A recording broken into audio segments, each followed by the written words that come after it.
Good morning, everyone. We're going to bring this to order.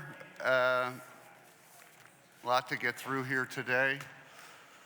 Good morning, everyone. This is a public hearing of the Committee on Labor and Civil Service regarding resolution number 250028. I note for the record that a quorum of the committee is present. This hearing is now called to order. Mr. Krunkle, will you please read the title of the resolution being considered today? Resolution number 250028, titled Authorizing the Committee on Labor to hold hearings exploring the sugar-sweetened beverage tax and its impact on Philadelphia businesses, trades, and consumers. Okay, Mr. Conkle, will you please call the roll? Councilmember Ahmad. Councilmember Brooks. Present. Councilmember Gilmore Richardson. Councilmember Harity. Present. Councilmember Landau. Councilmember Lozada. Councilmember O'Neill. Here. Councilmember Phillips.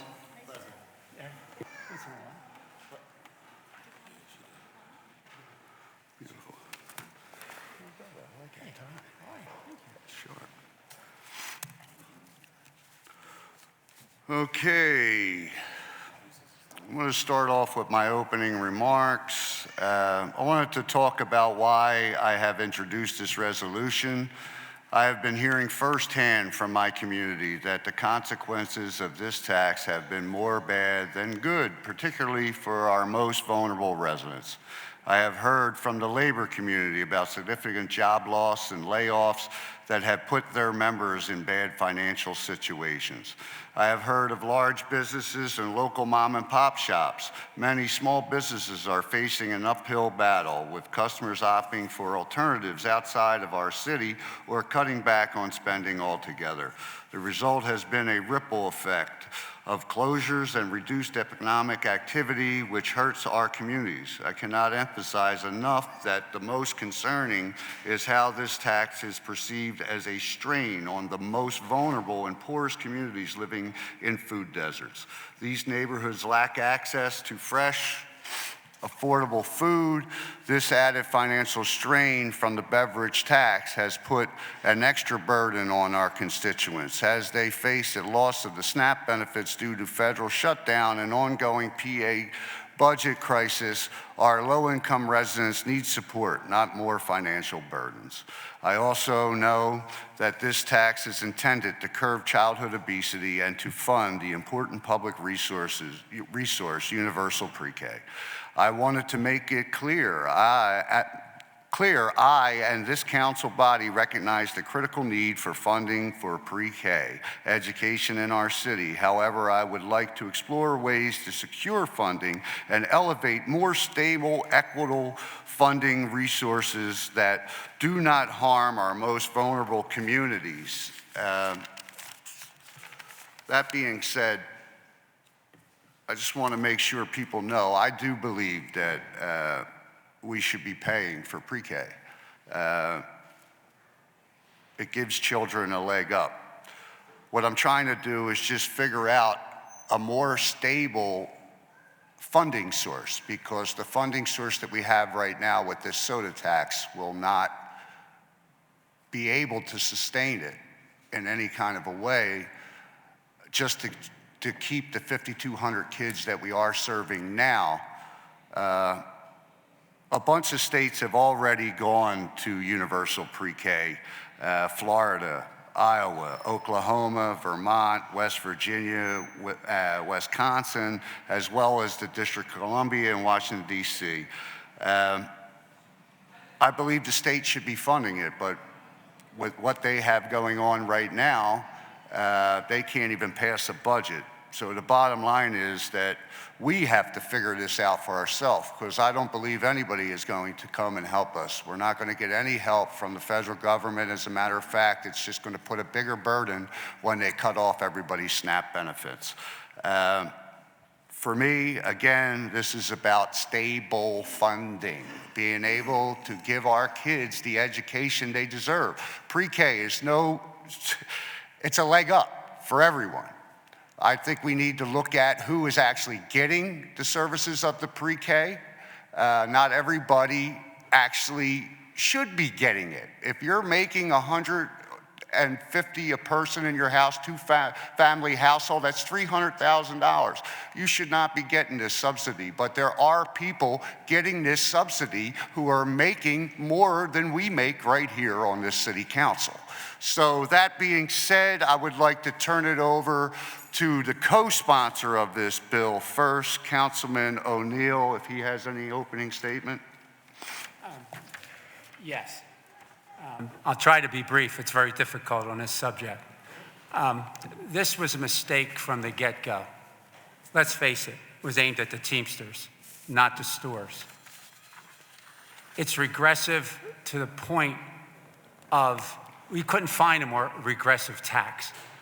And just the other day, there was something introduced in council, and the administration supported it because it was regressive. It was a 1, and this is 100 in terms of regressive. You can't get more regressive. And then you take the money from it, which is enormous. I represent the border of Bucks and Montgomery County to a large extent. Jobs are gone. Pepsi plant. Why are they going to keep those jobs in Philadelphia? Businesses react. But the stores that used to have a loss leader of a 2-liter bottle, and almost every cart would have one in it, and that's still the same way in Bucks County and Montgomery County. In Philadelphia, you need a second job if you're buying that 2-liter bottle. So it was a mistake. Pre-K, everyone was for pre-K. Had there been a suggestion of a tax increase for pre-K, it would have passed unanimously 10 years ago or whenever this fiasco started. It's a job killer. It's regressive. It's the most regressive tax you could imagine. It hurts people that don't have cars, that are homebound, people that are poor, and it shifts a shopping trip out of Philadelphia to the surrounding counties. People don't go there for soda. Once they make that trip, they're buying their weekly groceries. But what's the big purpose of this is something that was made up out of thin air. We're going to have these mega projects. And we'll hear more about this, I'm sure. But everyone in this council that represents a district has a capital budget for their playgrounds. It's split evenly, has been forever. And this program, Rebuild, they call it, they didn't decide to bring playgrounds up to some minimum level where people over the years may not have spent their money well on their playgrounds, even though they were getting a fair amount. They decided to build Taj Mahals in many cases. Money that was way beyond the entire capital budget for the city. One playground. You know what happens when you build a playground and spend tons of money on it and make it the envy of everyone? All the playgrounds around it look terrible by comparison. But you've only funded one. You've overfunded it. And I personally have had experience with the Rebuild program. It takes forever. There's more red tape.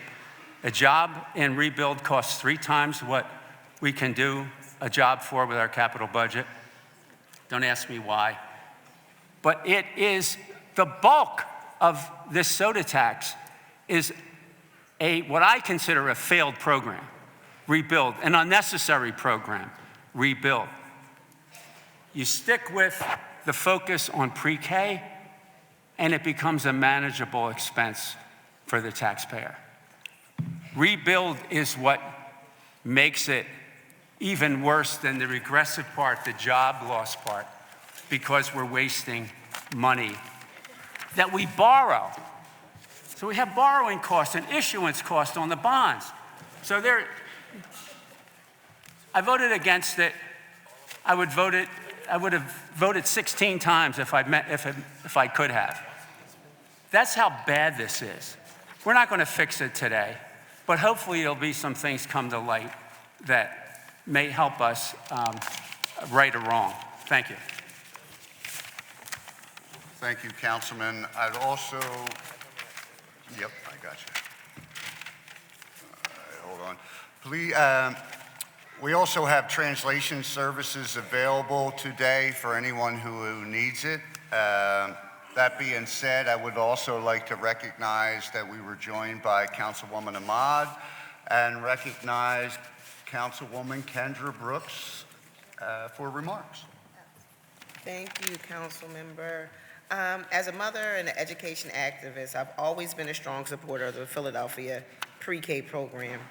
Investing in the care and education for young children is one of the most important things we can do to improve the quality of life for working families. Free pre-K has been a major benefit across the board, improving outcomes and reducing disparities in areas of health to literacy to financial stability.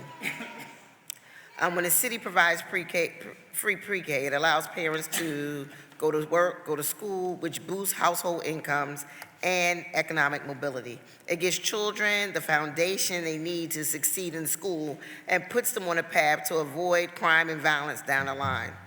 It also creates jobs for child care providers, which is one of our most important underpaid professions. Since 2017, over 20,000 of the city's 3 to 4-year-olds have attended preschool for free, and nearly all of the seats are at providers considered high quality under state standards. All of these issues are near and dear to my heart, which is why I cast my vote in support of free pre-K, along with 80% of Philadelphian voters in 2015. It is a widely popular program supported by decades of research. The Philadelphia pre-K program is only possible because of the revenue raised by sweetened beverage tax. And while I understand that some folks see the tax as a burden, I know for a fact that our free pre-K program is lifting the burden for many others. Child care costs are through the roof, and for many parents, single parents and married parents, the costs will prevent them from getting a job or starting a degree. The same families who are paying additional few dollars for soda are also saving thousands of dollars every year for child care costs because of our pre-K program. When we provide child care, we open the door for parents, especially single parents, to leave home and earn a paycheck. As a single parent who raised 4 children here in Philadelphia, I know that free child care would have been life-changing for me. And continue with that support for working parents is in the front line of my mind today. And also, when I think about rebuild, my community benefited from a recreation center that was rebuilt through the Rebuild program. It's not a Taj Mahal. It's a quality recreation center in the middle of North Philadelphia. It does not have everything, because I personally went and bought a refrigerator so the kids could have refrigeration for snacks. So the investments that we make in our city help the people in communities. And I want to say that families in North Philadelphia, West Philadelphia, and across the city, whether you're low income, moderate income, or well-to-do, deserve quality out-of-school time places, parks and recreation centers that are available to them in their neighborhood that aren't decrepit, smelling like piss, ceilings falling down, and safe places for kids to play. These are not Taj Mahals. These are quality investments in the communities where we live around the city, not just Northeast. I'm talking about North Philly, Southwest Philly, and West Philadelphia. So I didn't want to debate that, but I can't agree to the fact that we're building Taj Mahals. Yes, they could be better. Yes, they're overpriced, but there's something that we need to prevent violence and provide safe spaces for our young people to thrive. So I can't go with the notions that we're building Taj Mahals.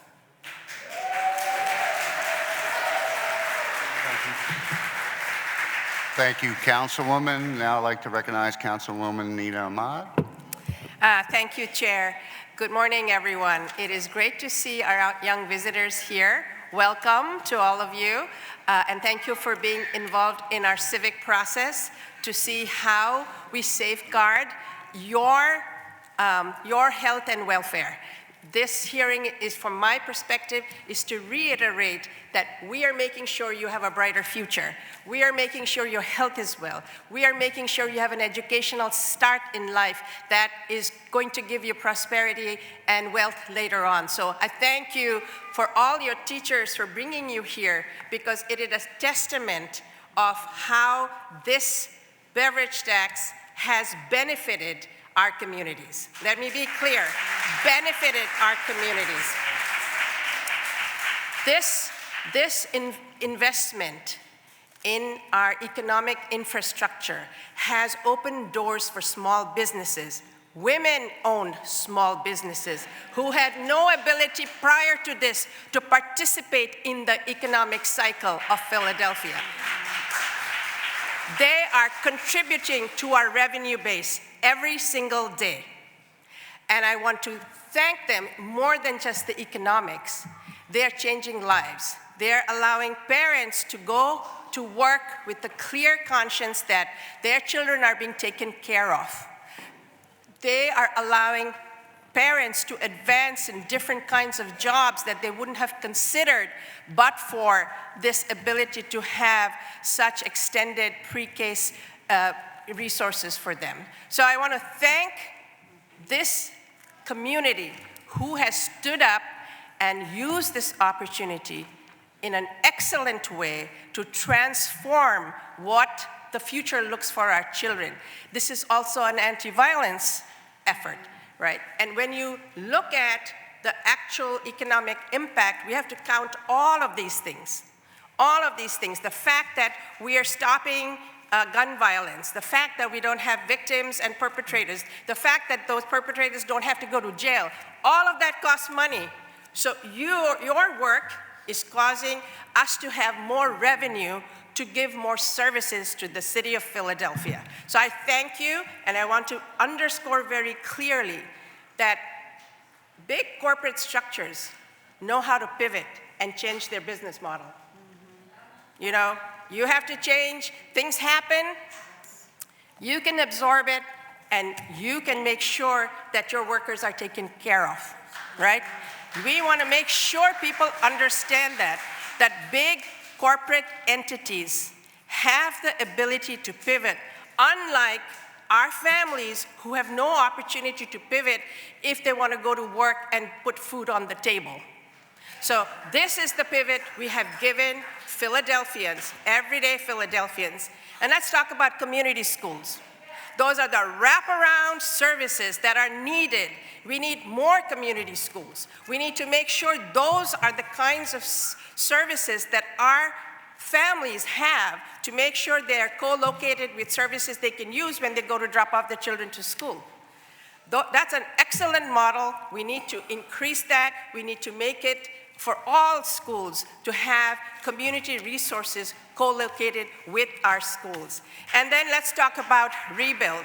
I missed part of the testimony about it being Taj Mahals, right? Why not Taj Mahals for all our folks? Yes. Why not have the best quality, recreation centers? So our children want to go there. Our children want to spend time there. Our children can do things there that everybody else in the developed world do. Why are we going to scrimp and cheat our children?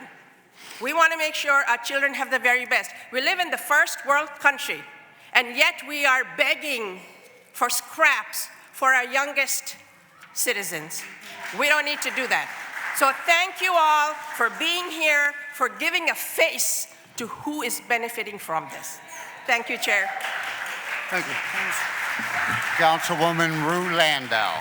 Thank you so much. I don't want to take up more of our time because I want to get started here in this great hearing, but I too want to thank everybody who showed up, especially our little people, to make sure that we can see who is benefiting from this tax, to know that this is extremely important for the health and the welfare of our children and our communities, and that sometimes we, in a city that is our large size with our high poverty rate, we have to make tough decisions that will actually benefit the greater good. And that's what we did here. We made this decision to actually benefit our communities, our families, our little people, our children, and they are going to grow up, whether it's just even watching here today or knowing that Philadelphia took a stand in order to better their lives. So I see the benefits. Thank you for bringing them here as Exhibit A as to what we're doing here. And thank you so much. I think it's going to be a great hearing. Thank you, Councilwoman. Will the clerk please call the first panel of witnesses to testify? Rob DeBow.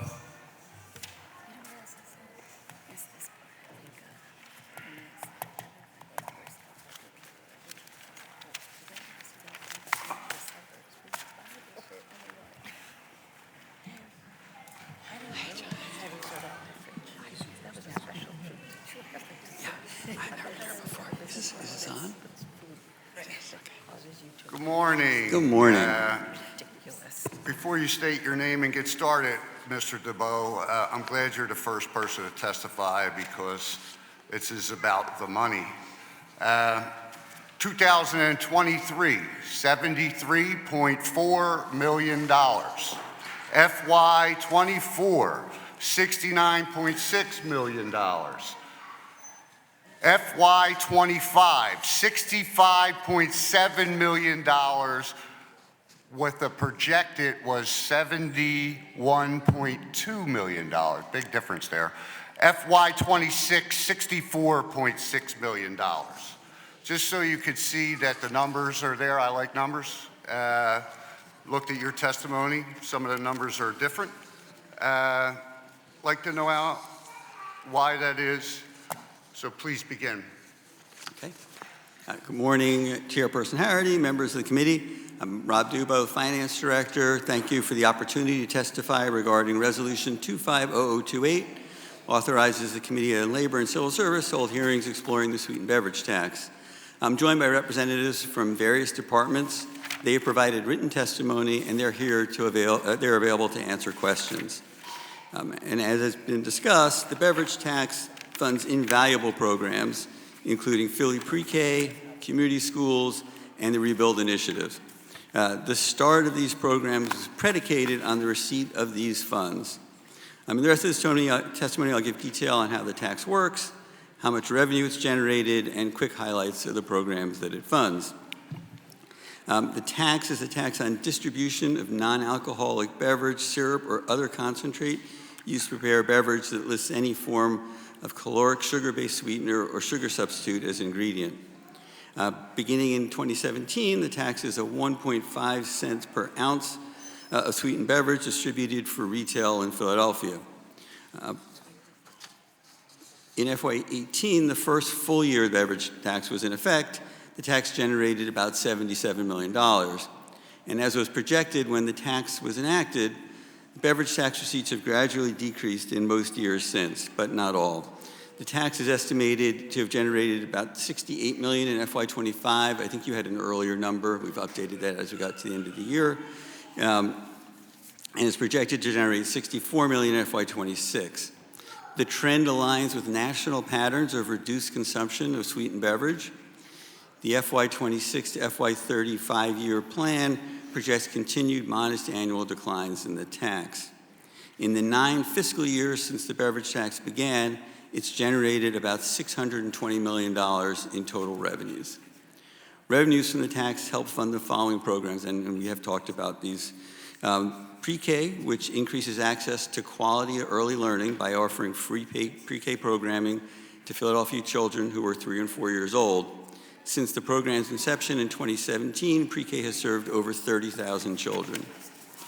Community Schools, which is a partnership among the city, Philadelphia, the school district, and school communities to remove barriers to learning and to support the success of each student. There are currently 20 city-designated community schools serving nearly 13,000 students. And the Rebuild Initiative, which supports the design and construction of critical improvements to parks, libraries, rec centers, and other public spaces through a combination of grants, partnerships with nonprofit organizations, and direct city investment. To date, 41 neighborhood sites have received completed rebuild projects, including 11 completed in 25 alone. That represents a $90 million investment, and Rebuild expects to complete 14 additional projects by the end of FY26. The city's capital program office, Parks and Rec, Free Library, Mayor's Education, the Office of Children and Families, and the Department of Public Health have all submitted written testimony and have representatives here to answer any questions. Thank you for the opportunity to testify, and I'm happy to answer any questions or have the appropriate representatives answer them. Thank you, Mr. DeVoe, for your testimony. Right off the bat, I'd like to talk about in here in your testimony, you have the tax estimated to have generated $68.2 million in FY25. Yes. But the controller's office number is 66.7. With your projection was 71.2 million, but Yeah. we actually only bought in 68 point, yeah. And our number is the most up-to-date number. So you're saying so the controller's number you're saying is wrong? It's dated, yeah. We have the most up-to-date numbers. It's dated? Yeah. Okay. Okay. The decline has been averaging, looks here, 23 to 24, and then 24 to 25, about 2 to 3 million every year. If we pick up, if we continue that decline, right, before we know it, we're going to be having to come up with a lot of money just to keep this program the same. From the inception, the city has allocated more money to the general fund than to direct funding of pre-K. The controller, Christy Brady's testimony suggests that for tracking and transparency, that we allocate less to the general fund and more to its intended beneficiaries. Why are we allocating so much to the general fund? And do you agree that we should spend more money, more of this money on the intended beneficiaries? Yeah. So when the program was first put in place, what we always said was that the programs were going to scale up, that our costs would scale up, that in the early years of the program, there would be more revenue coming in than the cost of those programs, and that would eventually flip. FY24 was the year it flipped. So we actually spend more on these programs than is generated by the beverage tax. So right now there is a general fund component that's going in, and that's always what we expected, and it's working out as we projected in that way. But that wasn't actually the question. The question is, why are we allocating to the general fund? And do you agree that we should be spending more money on intended beneficiaries? I just don't understand why it goes into the general fund to then be paid out, when it would probably be easier to have a separate fund so we know exactly what's there and what's going to what. This is kind of the way we do our How much is actually needed to pay for the 5,200 kids that are enrolled in the child care right now? So for the 5,200 kids in FY26, we're estimating that the cost would be about 73 million. When you add in community schools and related costs, that takes the cost up to about 83 million. When you Another add 3 in million? Another 3 million that was? 80, it takes it up to 83. 83 million. Yep. And then when you add in rebuild and related costs, we're up to about 110 million. So you can see the costs of the programs are more than what the tax is generating. So we're not taking I understand. beverage tax money we pay more for pre-K to a general than we fund. actually It's do going to the other educate way, our really. kids. Yeah, we pay more for pre-K than we do to actually educate our kids. This is. I'm not sure I 80 understand that comment. Well, we're paying on average about 9 to 11 to actually educate a child in public school system, and we pay about $23,000 a year for the pre-K. That's just a statement. It has nothing to do with nothing. Is this tax a sustainable way to pay down the rebuild bonds? Because at this here, we got 83 million, right? 65 million to pay, 67 million to pay for childcare, right? So you're talking what? We're already at a deficit of money coming in. As you're saying, in the general fund, we need 83 million to pay, but we only are bringing in 66 million. Yep, and as I said, this is what we always projected was going to happen, that eventually the general fund would be paying for a portion of the cost. But without the beverage tax money, that would be over $60 million less a year, and we wouldn't be able to afford the programs. It still is providing its intended resource. It's going to be up to $20 million a year within the next 6 years by the time the mayor is out of office. All I'm asking is, how can we better fund this? This isn't stable. This tax isn't stable. Your own numbers show that. So we're doing what we projected we were going to do from the beginning, which is fund it with a combination of the new beverage tax money and our other existing resources. And we would not have been able to fund these programs without that beverage tax money. Well, that was fine and dandy when it was 73 million and we were bringing it in. But the actual fact of the matter is now that we're already getting towards this thing's not feasible. Within the next few years, your own numbers show that we're going to end up putting in, before the mayor's out of her office, we're going to end up putting in at least $20 million. At that point, what do? This isn't about the soda tax.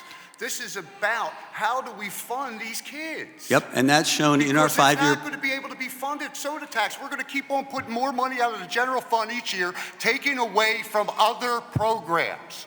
That's what I'm saying. So our five-year plan includes these costs and shows how we fund them each year and maintain a balanced plan.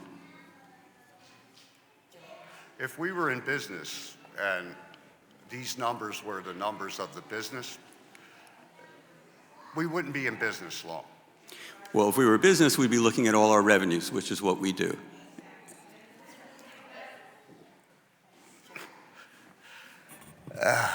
Okay.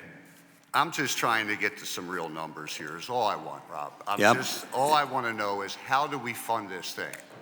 All right? Yeah. These kids are the kids that live in my neighborhood, and I want to be able to fund it. But with the costs keep going up and the take keeps going down, the more and more we have to put out of the general fund. As of right now, we're coming up with out of the general fund, what, $15 million already? You know, that's all I'm saying. I'm not trying to, I want to know what we do. Yeah, we pay for it out of the general fund, which is what we always anticipated we would do. That's not what we're supposed to do. And we show how we pay for it over our five-year plan. Would you like? Yes. Thank you. Good to see you, Rob. Good seeing you. Mr. DeBow. Do you have any sense of what is the revenue generated from these small businesses that have sprung up since we invested in this space? I do not. It's a good question. We can look at that and try to. That would be very helpful to actually see what is the general fund getting from having this ecosystem of small businesses spring up. And to the point of general fund being used to give services, that's what we're supposed to do. And I think the city of Philadelphia is not a business. That is not how we operate. We look at the needs of our people and we find ways to underwrite those. And when we get to a place we don't need to do that, that's when we know things are working. We are still struggling to get there. So for us, we should not be operating as a business. Government is not equal to business. So let's be very clear that we invest in our people. And that investment, we want to see giving rise to revenue, which is the question I was asking you. And I think that should be true of everything we invest in, right?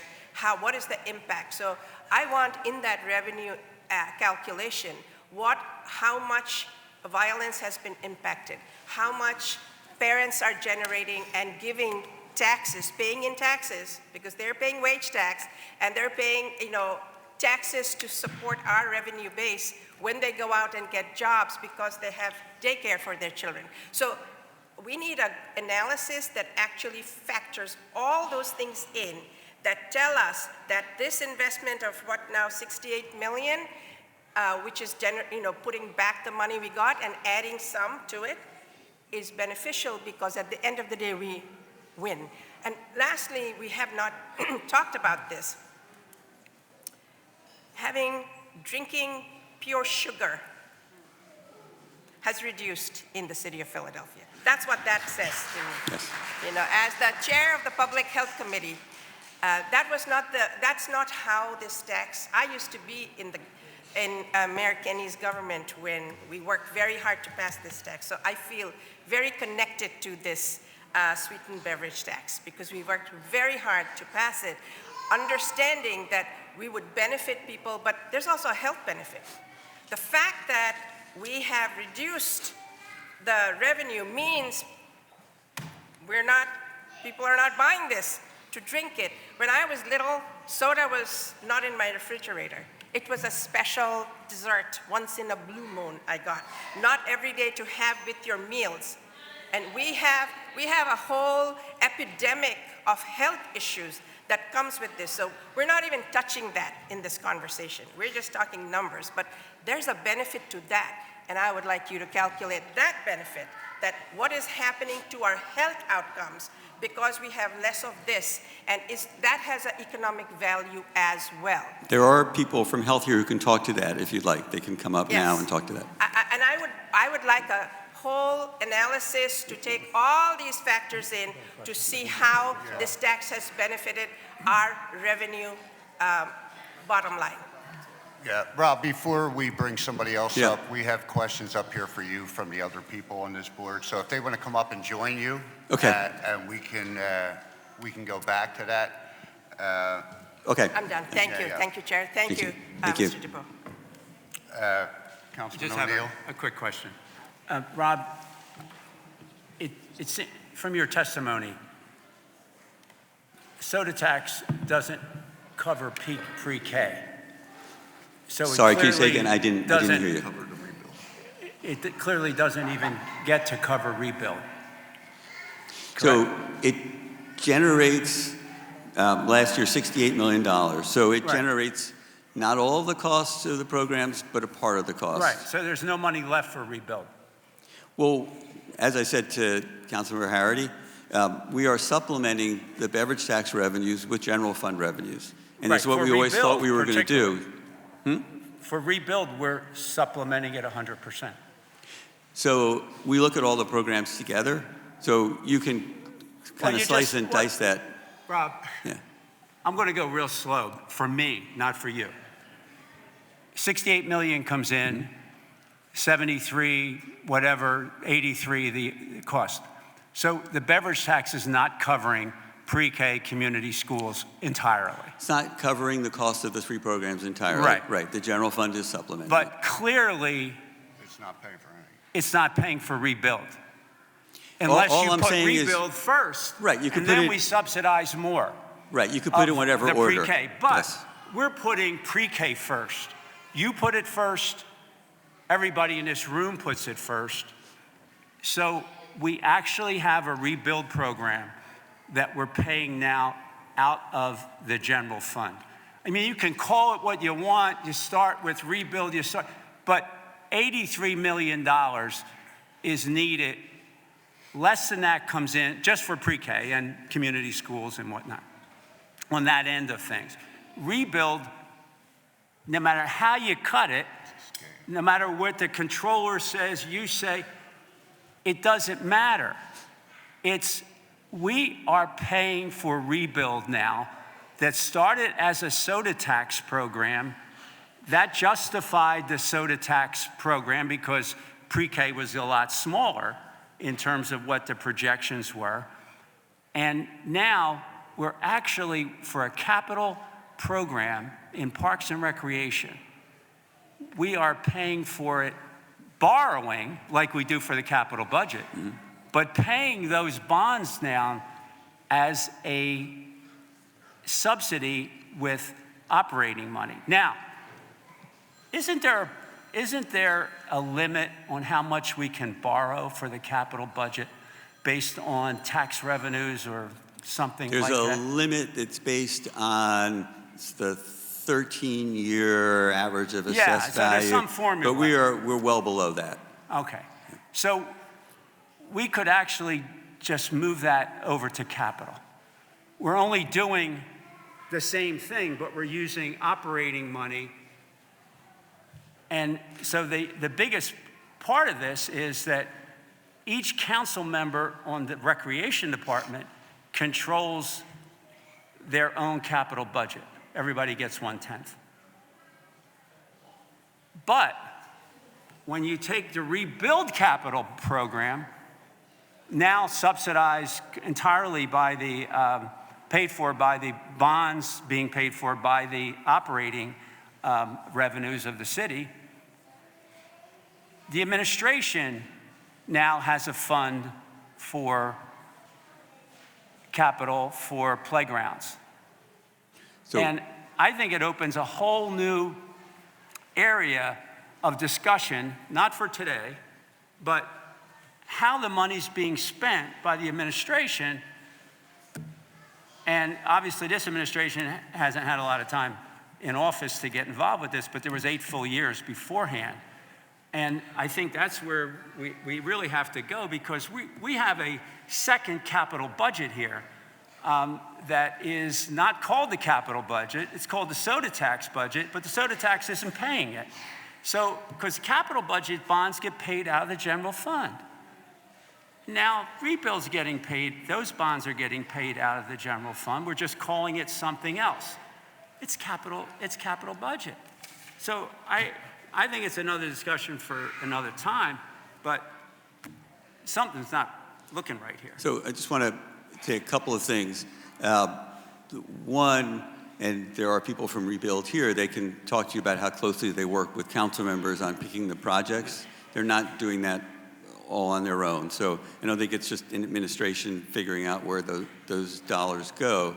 And again, yes, you can slice it and dice it to kind of label it however you want, but the key thing for us is that we are getting funding from the beverage tax that makes these things possible. And without it, over our 5-year plan, for example, we'd have over $300 million less in revenue. We wouldn't be able to do the things that we're doing. Okay, could you do this for me? Not when you go back to the office, but within the next couple of days. Just get me a list of every project under rebuild since the soda tax started that program. Project by project and cost, okay?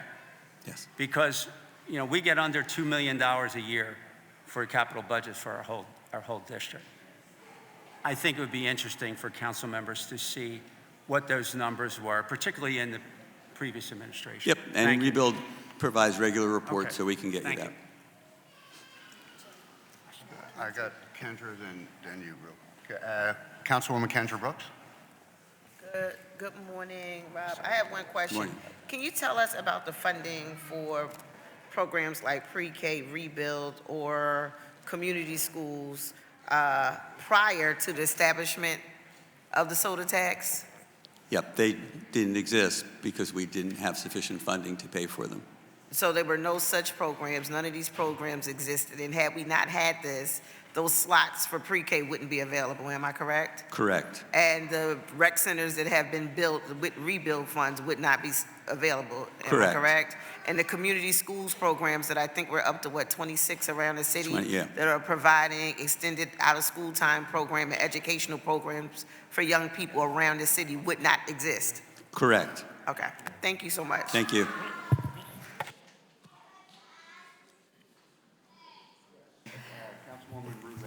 Thank you. Just want to be clear that these three initiatives of pre-K, community schools, and rebuild playgrounds, these are all part of the mayor's priorities, right? Correct. And I think Councilmember Brooks just asked the most important question I was going to ask is, would we be able to fund this without the tax? We would not. And I do not think we would be able to. I would also suggest that more playgrounds are great for Philadelphia neighborhoods. But I want to underscore the important accounting that we want to see when you break down the actual costs for Councilmember O'Neill, that we really do want a holistic look at all of this. So the reduction of violence, the reduction maybe in DHS placements, in homeless shelters, the entire reduction and cost savings that we have from our police department and others that might be the benefit of having these programs. It's really important that we get the holistic approach and that we get to look at this all so we can see the cost-benefit analysis, because I think the majority of us up here on this panel think this is a great investment. Thank So you. what we'll do, if this works, is put together what we think that analysis should look like and then come back to the committee and make sure that we're capturing what people want to capture.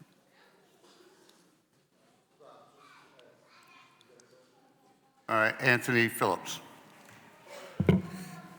Thanks, Rob, for your testimony. I just have a question regarding something just numbers-wise. I just want to be very clear for the record. What percentage of the total beverage tax revenue support, like how many pre-K seats are available as a result of the beverage tax, and how many children are directly benefited from these funds? So there are 5,250 slots.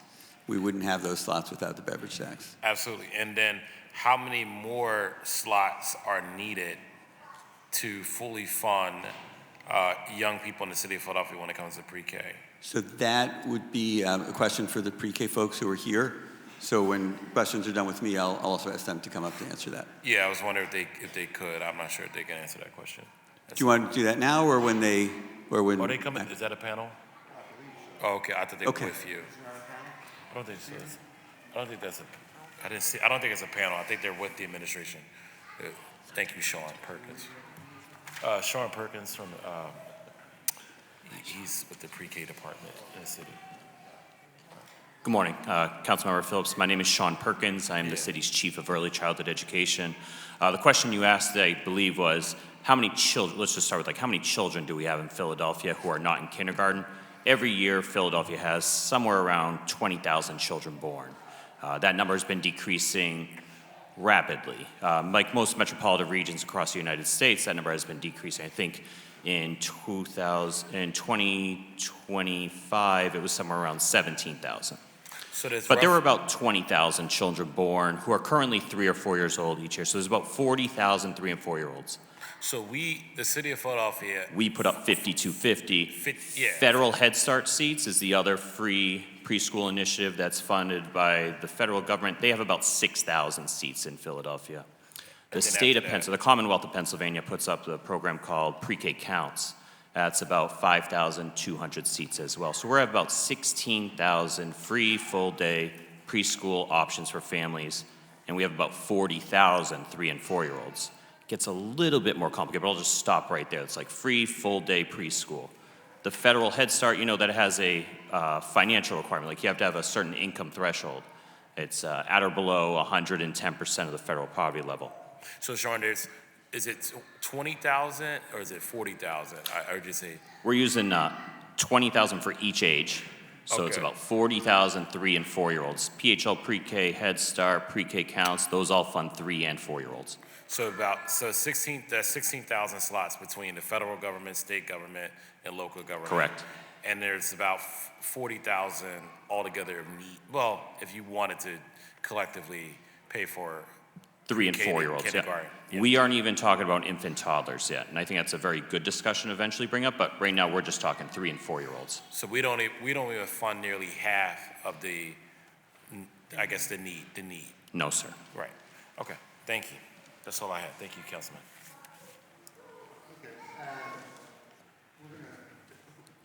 Bring back up. But Rob, what I'm saying, you keep on saying it. This is like plays on words here.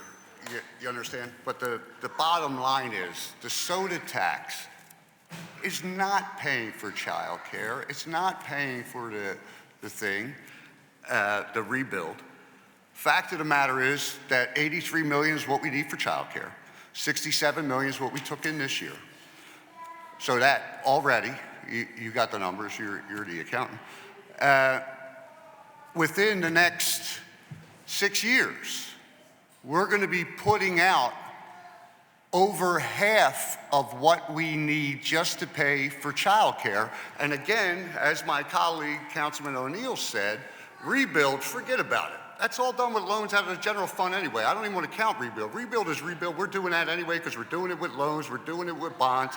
None of this money pays for any of that. We barely make enough to pay for the childcare. We need a more stable funding.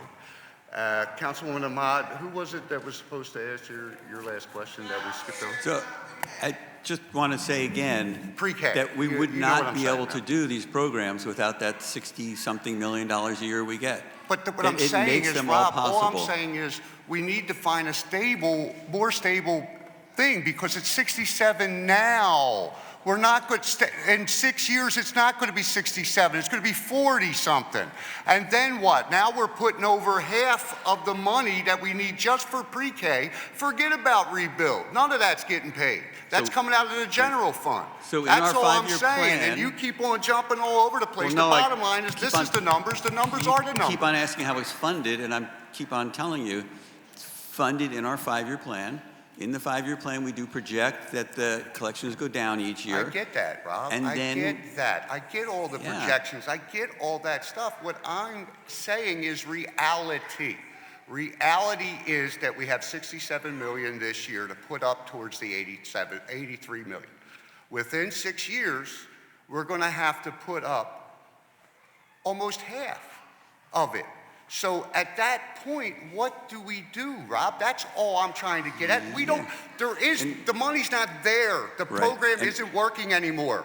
Look at the studies. You're a numbers guy. All the Pew studies say when you do something like this out of taxes, you get about 2 years out of it. We're almost 10 years in. And The thing is, the fact of the matter is the numbers show that we cannot keep up with this. We're going to end up paying for it anyway. So what is our recourse? Are you guys thinking about how we get more stable funding? I don't want to mention stuff that's coming down the pike, but I believe we need to be ready for when some of these state laws get passed on different issues, that we can go in and say, okay, that's a more stable way to fund this program. Because right now, the way I see it, at some point, we're going to have to make hard decisions. Now, granted, I might not be here for those hard decisions, okay? But I don't want to leave a burden for future of the city of Philadelphia. I want to find a way to pay for this program and expand the program. Right now, we can't expand shit. I'm sorry. Thank you. So, two separate things there. One, how we pay for it. That's why we have a 5-year plan, right? So we can show how we pay for things over time. Our 5-year plan includes the cost of these programs going forward. If you're talking about the risks from the state and federal government, that's much larger than just I'm not this even question. talking about that. That is something that does create enormous risk for us, and that is beyond what we're talking about here. Councilwoman Lozada. Thank you, Mr. Chair. Pre-K education, spaces, safe places for our kids to be able to spend time with each other in community, jobs. I think for somebody like me, having one of the manufacturers in my district is also important, right? Because they hire and they employ from my district. So I'm just trying to figure out, or I guess my question is, have we had a conversation with everyone at the table to discuss how do we protect and preserve pre-K programs, how do we continue to invest in our recreation centers, many who across the city of Philadelphia, but of course, I'm going to focus on districts like mine where there has not been the necessary investment to be able to upkeep some of those spaces. And so rebuild was extremely important and continues to be an important program in districts like mine. And how do we protect and preserve the jobs in our city? How do we attract more jobs to our city? And I ask that question because sometimes the things that make the most sense, sometimes the things that are common sense are not the things that we do.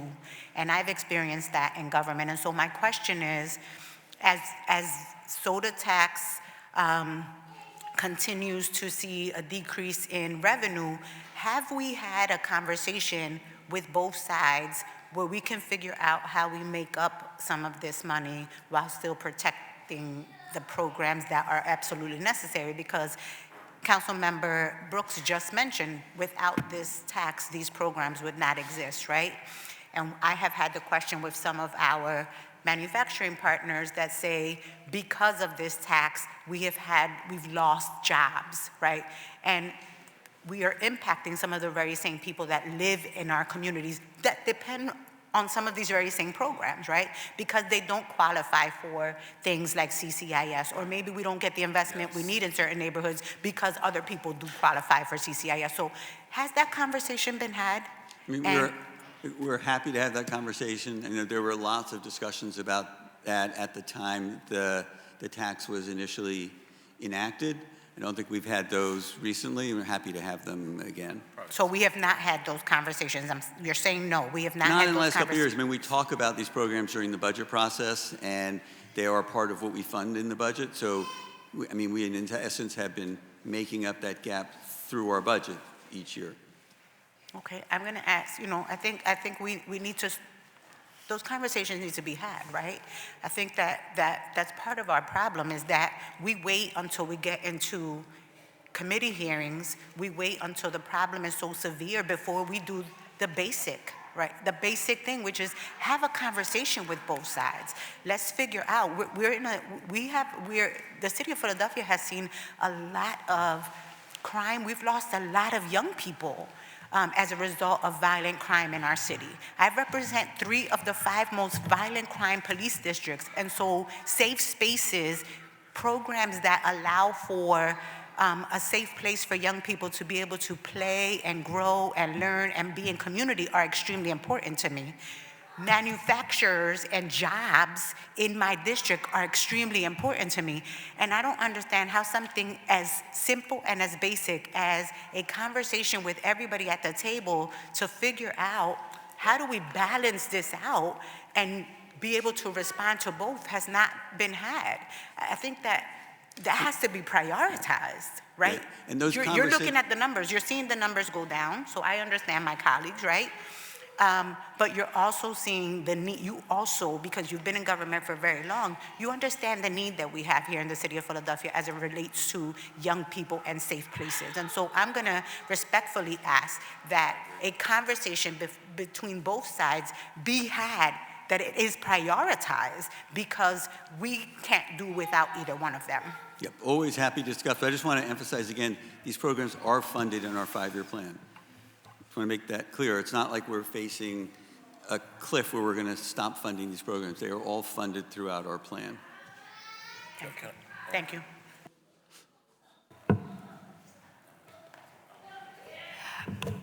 Just to piggyback on what my colleague said about these conversations, this is a private industry, right, who make Yes. a beverage. So isn't it the responsibility on them when their business model has to change to see how they take care of the workers? So while it's great for the city to be part of the conversation and maybe other, corporate sector, philanthropic sector to get involved, but the onus is on the beverage industry to make sure their business model pivots when their product is having different kinds of outcomes in what they sell. So just wanted to go on the record to say this is a private business, and the private business has to figure out their business model because of these buffeting winds that they're facing. That's one. Two, what we fund in terms of services, we don't look for revenue sources to fund our cleaning of the streets, of all of that. We pay for that. Those are services we pay for, right? Similarly, you have a model where it shows reducing revenue from beverage tax, but still we're buttressing to make sure that we're fulfilling the need of our children. How is this different than our whole response to opioid crisis and making sure we're putting millions of dollars into addressing that? No one is asking a question, how is that a revenue neutral? How is that, who's giving us money to do that? So all I'm saying is the city of Philadelphia is faced with issues for our communities.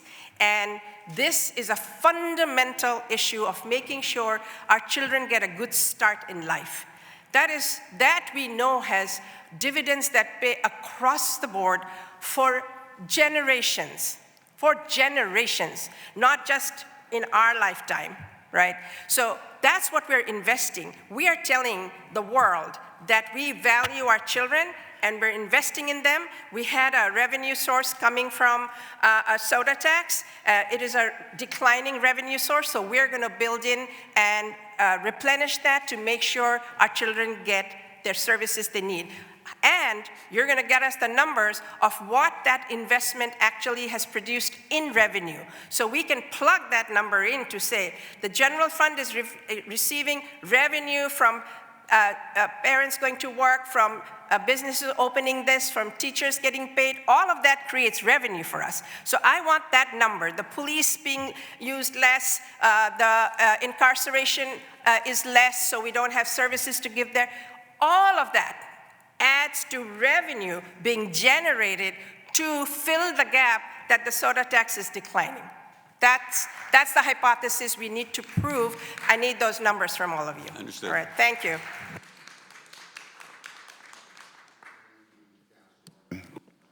That's actually part of it too. Every department's budget has gone up. So you understand what I'm saying? This is Councilwoman Anthony Phillips. Councilman. Councilman. Okay. Well, I just want to say that, you know, this is, I couldn't agree more with Councilwoman Lozada. I think it is time, it's very important that we have people in this room who also, they may be on the other side of like getting rid of the tax, but they also believe in universal pre-K, they believe in the community schools, they believe in the rec centers and libraries, yet, you know, it is troubling for them. And you know, this is something that in our district, about half of our district, we shop at Fresh Grocer in Montgomery County, and ShopRite in Montgomery County, Jeff Brown's, you know, stores. So in some ways it's like, because it's at that border, it's close to it, but then there's a part of our district that has to shop in Philadelphia. And I get it, you know, in that capacity, how that impacts us. Yet, you know, just like anyone, I don't think any of us here are willing to give up the universal pre-K, the rebuild, but I think that the analysis that I think the next step level of conversation needs to happen is, how can you work with the business owners and so forth, the union, to help dive into the books and so forth, to really decide upon like, what is feasible? You know, what can be given? Is there something that they can give? You know, is there a way to make this all work so it's not as much of a, but the idea of giving up pre-K and all the other fabulous things we can't have, but I do think that conversation needs to be had. It needs to be not just one little meeting, it needs to be ongoing until you solve the problem. Comprehensive, yeah. And I just don't think that's fair that, you know, we just shut them out like that. You know, they're our neighbors too. Thank you.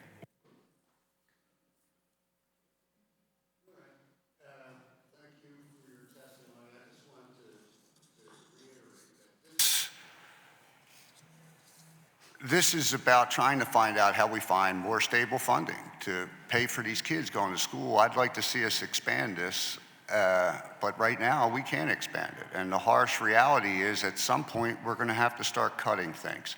May not be the priority of this mayor, but you know, this is a program that's losing $3 to $4 million every year in the beverage tax. At the rates that we're going, we need to figure out how we come up with that money. I agree, we got to take it out of the general fund. Take it out of the general fund. The God's honest truth is we should be paying for all of it, right? It shouldn't have to be a tax. We need to make our priorities where those priorities need to be and pay for our kids. I'm for that. Don't want to get rid of pre-K. I want to expand pre-K. I want to see the city of Philadelphia paying more towards pre-K and shifting some of our stuff. As some of my colleagues said, things are happening and we need to move with the thing. This isn't about what we do right this second today about the soda tax. This is about how do we fund this program for our kids for the future. And that's all I'm trying to get to the bottom here. Like to see some of your answers that were supposed to get us in writing about the numbers and stuff like that. Thank you for your testimony here today. Mr. Krunkel, will you please call the next people to testify? Leonard Purnell, John O'Rourke, and Jeff Brown.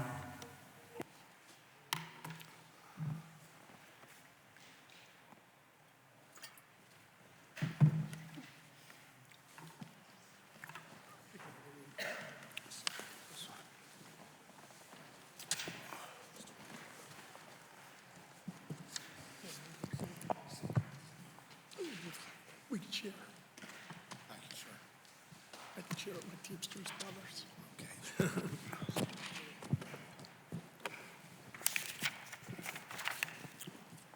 Hello, please state your name for the record and proceed with your testimony.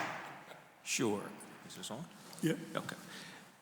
Okay, my name is Leonard Purnell. I'm the Southeastern Pennsylvania Division Director for UFCW Local 1776. Good morning, members of Philadelphia City Council. Our union is a statewide union throughout Pennsylvania and in small parts of West Virginia, Ohio, and New York. We represent over 5,000 members who live in the city of Philadelphia, with more workers who live outside the city and travel into Philadelphia for work. Our largest bargaining units in the city are the workers at Acme Markets, ShopRite, Fresh Grocer, and fine wine and good spirit stores.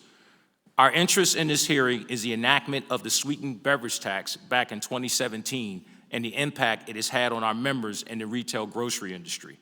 To be on record, our union did not take a position on this issue a number of years ago. We are also not here today to call for the full elimination of the beverage tax. In addition, we commend the city of Philadelphia in its advocacy to secure more funding from our state legislature for Philadelphia's public schools.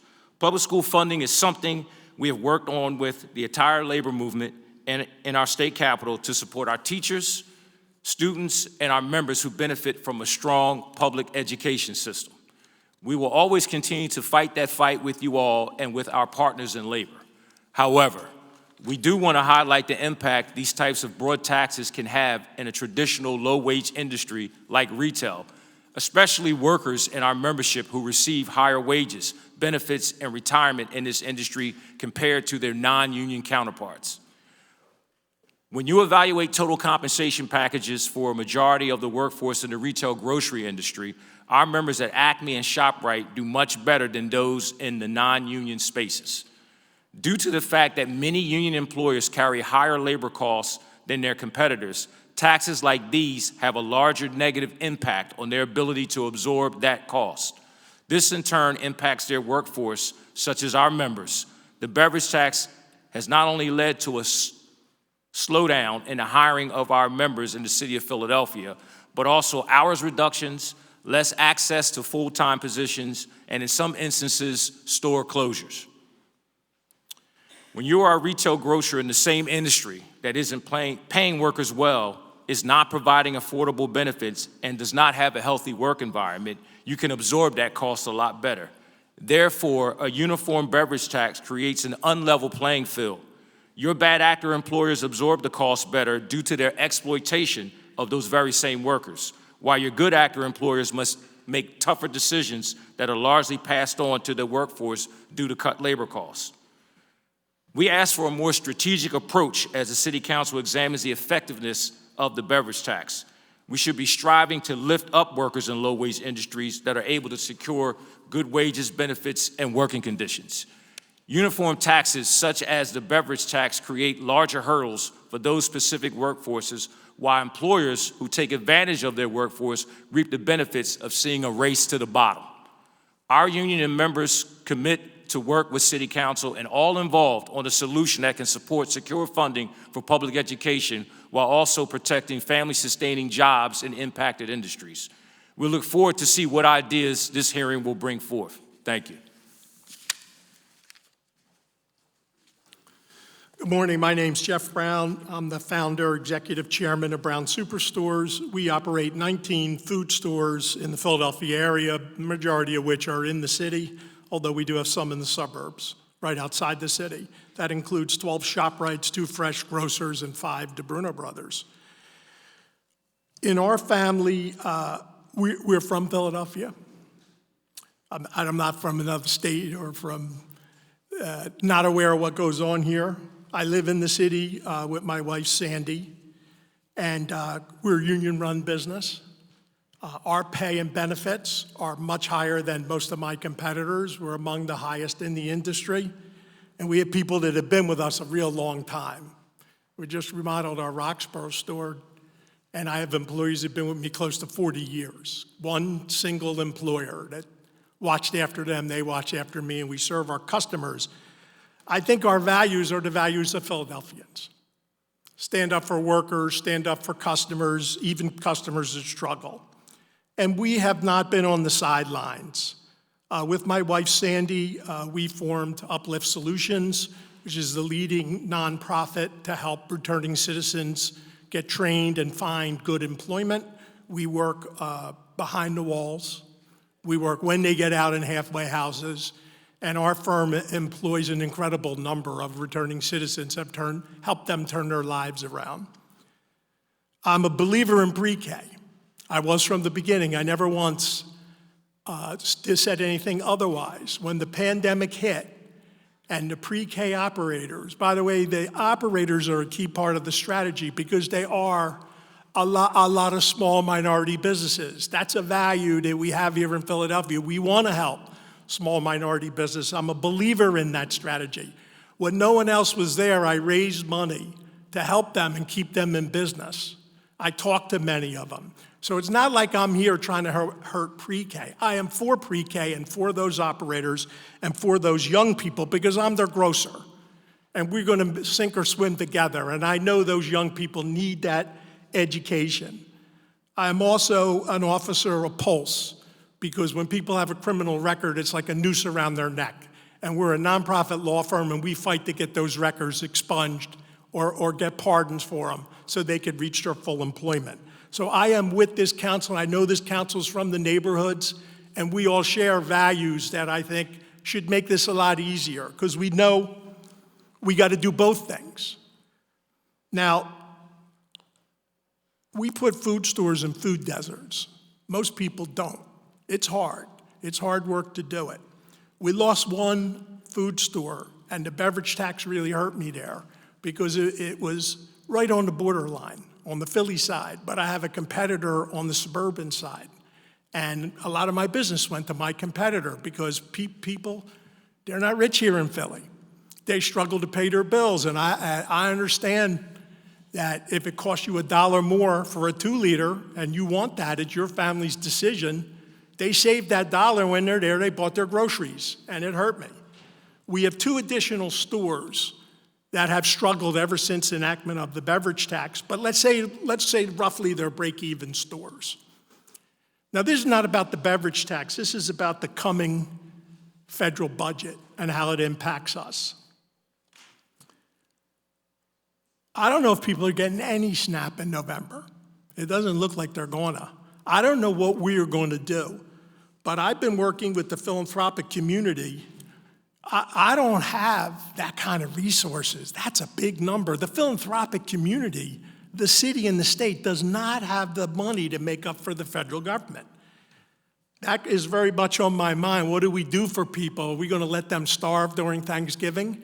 In the same token, if they get a little joy from drinking a soda, we are taxing the hell out of them, people that don't have it. The average person who pays this tax, the people who have a car leave.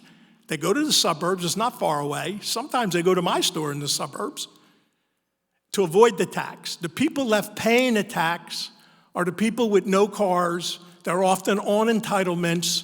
They're about to lose their entitlements, but we're still taxing them. It's kind of ruthless. It kind of is. The people that have the money leave. So this, at this point, it started out as a regressive tax, but really almost all the money's paid by the poorest, most vulnerable families.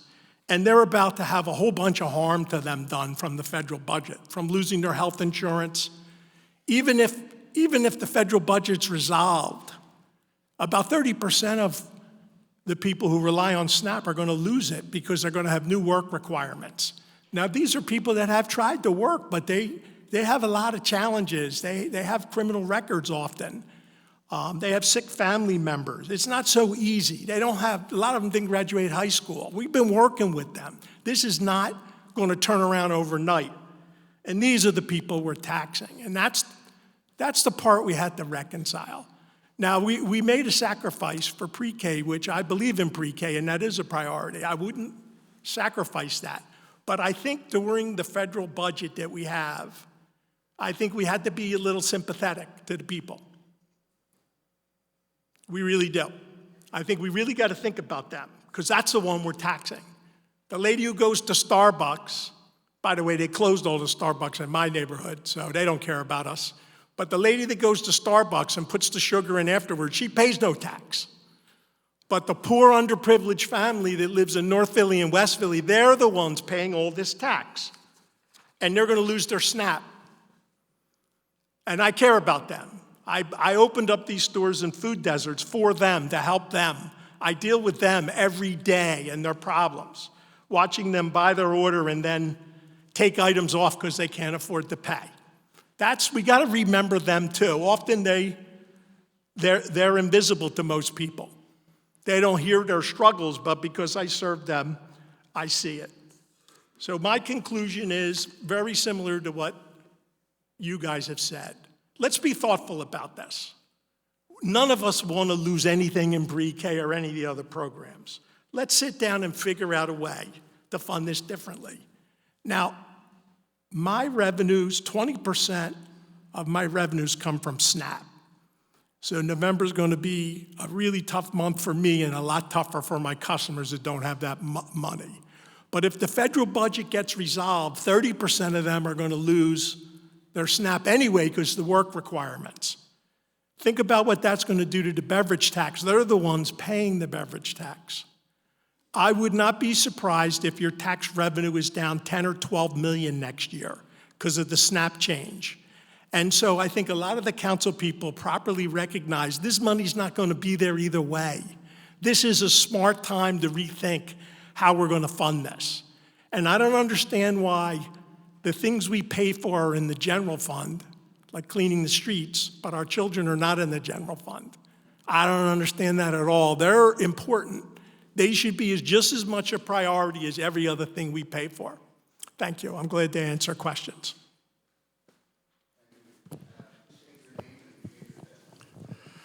Good morning, Council. My name is John O'Rourke. I am the Vice President of Teamsters Local Union Number 830, headquartered right here in Philadelphia. Thank you for convening these important council hearings regarding the city's sweetened beverage tax. It is not a point of pride that Philadelphia continues to have the highest tax rate of any major city in the country. The need to reduce many of the city's onerous and outdated taxes is evident and long overdue. Perhaps the most unfair and regressive tax of them all is the sugar-sweetened beverage tax, or SSB, more commonly known as the soda tax. It also has been clarified that the sweetened beverage tax was misnamed, as it all applies to all sweetened beverages, including artificially sweetened drinks, as well as sugar-sweetened drinks and beverages. At last count, the tax is levied on more than 4,400 beverage products in grocery stores, corner markets, bodegas, and gas stations. That even includes Pedialyte for infants. It's beyond ridiculous. The cost of the soda tax to consumers, the regional beverage industry, the city's small business owners, and our union, Teamsters Local Union 830, has been significant to say the least. A brief history of the tax. Implemented in 2017, the soda tax slapped 1.5 cents per ounce on every beverage that contains sugar or artificial sweeteners. It impacts more beverages than most people even know exist. Sodas, iced teas, coffees, juices, mixers, sweetening agents, sport drinks, energy drinks, flavored milks, flavored waters, and many more. Although the tax is levied on the distributor, the pain is passed on to the consumer in the form of higher retail prices. Make matters worse, the largest consumers of the sugar-sweetened beverages in our city are low-income people of color, those who can least afford it. According to a series of studies on Philadelphia's soda tax published by Health Affairs Journal in July 2020, the pass-through of the tax from distributors to consumers ranges from 43% to 104%. In addition, when it was implemented here in 2017, Philadelphia saw the highest beverage price increase among the 5 U.S. cities that had a soda tax at that time, at 58.3%. And the highest sugar-sweetened beverage sales decrease of 46.8% in the nation. Numerous other studies have proven that the soda tax also has failed to deliver the projected annual revenue totals and health benefits that it had been promised. Supporters of the tax have clung to the belief that the tax has, at a minimum, made the public more aware of the adverse health effects of excess sugar in one's diet. That, however, is a misrepresentation. I work closely with the member companies of the American Beverage Association, or better known as the ABA, and know that they have made a concerted effort to educate the consumers on the health risks associated with sugary drinks. The effort is working. Today, fully 60% of the beverages sold by the ABA companies are zero sugar products. The industry's tangible acknowledgement that it must play a role in protecting people's health is just another reason to end the soda tax that unfairly targets the beverage industry to the exclusion of all other categories. If reducing the people's consumption of sugar to improve their health is your primary goal, then why aren't we also taxing baked goods, candy, breakfast cereals, and other sugary products? Teamsters Local Union 830 has felt the pain of the soda tax as much, if not more, than any of our beverage industry partners. When the brunt of the tax was first felt and the beverage sales bottomed out, approximately 1,000 local union member 830 members were laid off or reluctantly quit the union altogether due to the lack of beverage sales. The average salary of those 1,000 lost local 830 members was $55,000, meaning Teamsters Local Union 830 in membership salaries lost $55 million in members' salaries. The tax and its adverse effect on the members' personal finances took its mental toll on them, as well as leading to marital problems, strife, home foreclosures, divorces, even suicides. Philadelphia's sugar-sweetened beverage tax is blatantly unfair. It punishes the citizens who can least afford it. Those who can afford evade it by driving to nearby suburbs or to New Jersey to make their purchases. It targets only one industry to the exclusion of many other products that contain real sugar and artificial sweeteners.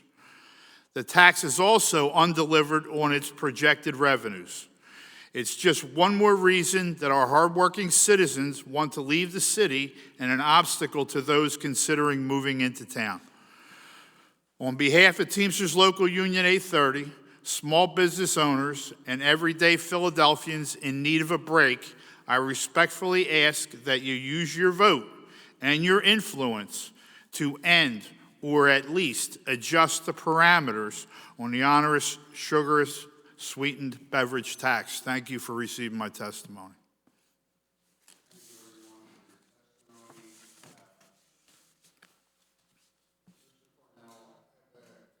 Just to get started, you know, I'm a union guy. I'm a union construction guy, and you know, we get laid off, we go down to the hall, and they give us another job when one is available. What happens when your members get laid off from the supermarkets, since your union does not have a hiring hall like some of the other unions? You bring up a great point. You know, typically what we try to do is if there's a situation, well, first of all, is back up, you know, we talk about, you know, Jeff talked about how sales are impacted. You know, sales drive hours in our industry. So with less sales, there's less hours for our members, which, you know, unfortunately could lead to, you know, layoffs due to store closures, so on and so forth. But typically in our union, what we try to do is maybe try to find another employer that's, you know, somewhat located in their area to try to see if we can find them work in one of our other employers. Problem is that, as we talked about with this particular tax, like all our retail employers in the Philadelphia area are experiencing you know, reductions as a result of this. So it does make it challenging for us to find work, but we do try to find work in some of the other companies that we represent. Right, but that's not guaranteed. No, it's not. It's not guaranteed. Not at all. People can only take so many employees, right? Exactly. What does the average retail supermarket worker make per year? It varies. Some of our contracts, I can tell you that, you know, typically, you know, in some of our stores, anywhere between like 50 and 60,000 if they've been around for a while. You know, I can tell you it's a lot more challenging, you know, in terms of hours with some of the part-timers. Because of the way the industry's set up, it's part-time in nature, so it becomes very, very challenging for those folks to get hours because of some of the things we're talking about here. And that includes not only, you know, the salary, but also that's full compensation. So that's not only wages, but benefits and pension. Right.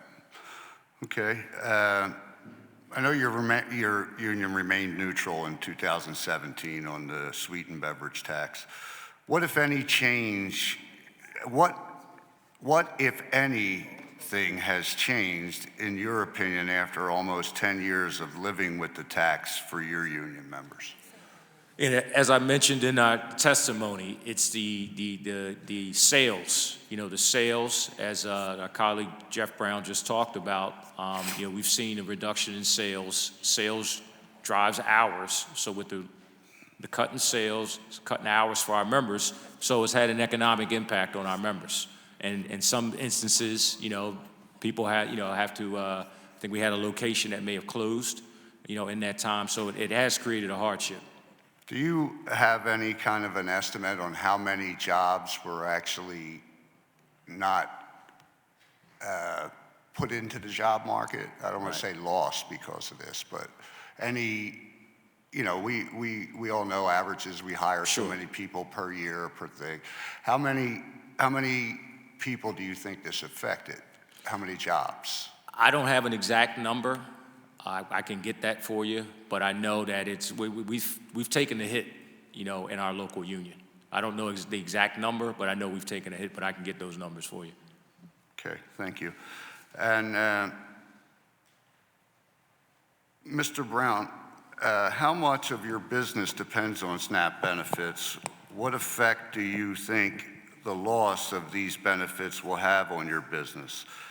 Which stores and locations do you think the loss of SNAP will affect? And can you tell us how the tax has affected your hiring and labor staffing? So in the city of Philadelphia, about 20% of our revenue is SNAP. So it's going to be a rough November if people don't get their SNAP. Now, that's short term. Longer term, of that 20%, Trump's plan or the Trump administration's plan is to eliminate 30% of the cost. So if you do the math on that, it looks like long term we're looking at a 6% reduction in sales after we settled the budget. And the problem is every store will have a harder burden, but 2 stores in particular that are just hanging on, this could be the nail in their coffin. And what neighborhoods are they in? Southwest Philly and West Philly. And some of the areas where they were food deserts? Yeah, it's the food, because in the non-food desert store, people don't use SNAP. It's a very small percentage. The lower the income, the more the SNAP penetration. Okay, how about staffing and hiring? How has that been affected? We do have a lower head count than we historically had. And some of my peers have kind of given up. I mean, we bought out the Ammons family this year. He sort of gave up on Philadelphia. He said he can't handle it anymore. And so we're loyal to the city. So we sucked it up and we acquired them. But I hear other peers in the business saying that they don't know about the future. Now, you can't blame this on the beverage taxes. It's been in existence. It's SNAP that is one of the problems. But if we didn't have a beverage tax, over time, some of that volume would come back. It may give a little relief to the industry. Thank you. And Mr. O'Rourke, how has the beverage tax impacted health benefits and other support services for your members? Has the tax affected the financial stability of the union? And how has the beverage tax influenced your bargaining power in negotiating with employers? Okay. Health and welfare, as you know, goes hand in hand with union membership. Healthcare being your benefits. Right. Or welfare being your benefits. A moment ago, I spoke to the members' loss in their salaries. That's benefit. And their resulting troubles due to lack of benefits. By lack of benefits, I mean once the member withdraws, once they lose their job, they have no health and welfare, they have no medical, they have no psychiatric, they have none of that. Once they withdraw their membership and go away, they're gone. 1,000 went away. 1,000 of them, that was my next question. Yes. Your estimates are 1,000 jobs were lost? Over because of- 1,000 jobs? Slightly over 1,000. And just like UFCW, you guys really don't have a hiring hall. Once somebody loses their job, you either have to try to find a spot for them someplace else or they just lose their job. Is that correct? That's correct, Councilman. The membership has not recovered that 1,000, okay? And to be quite frank, it'd be very difficult to do so because our companies are all umbrellaed under this soda tax. Got it. All right, thank you. Anthony Phillips, then Kendra Brooks. Thank you, Chairman. So thank you all for attending today. I just had a couple of questions regarding the beverage tax's impact on your business. I want to know what adjustments have you had to make in pricing, staffing, or sourcing to remain competitive, Mr. Brown? So when the beverage tax was first implemented, we had one store that really got clobbered and that store closed. Basically, we have passed on the cost of the tax to the consumer.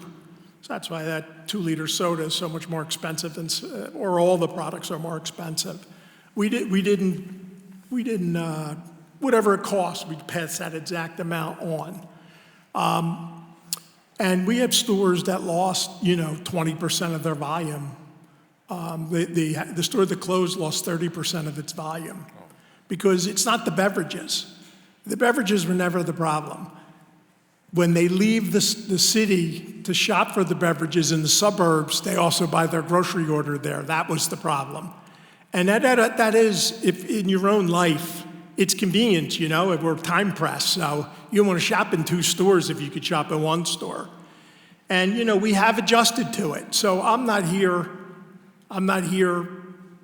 initiating this effort because we have adjusted to it, except for the 2 stores that are still hanging on.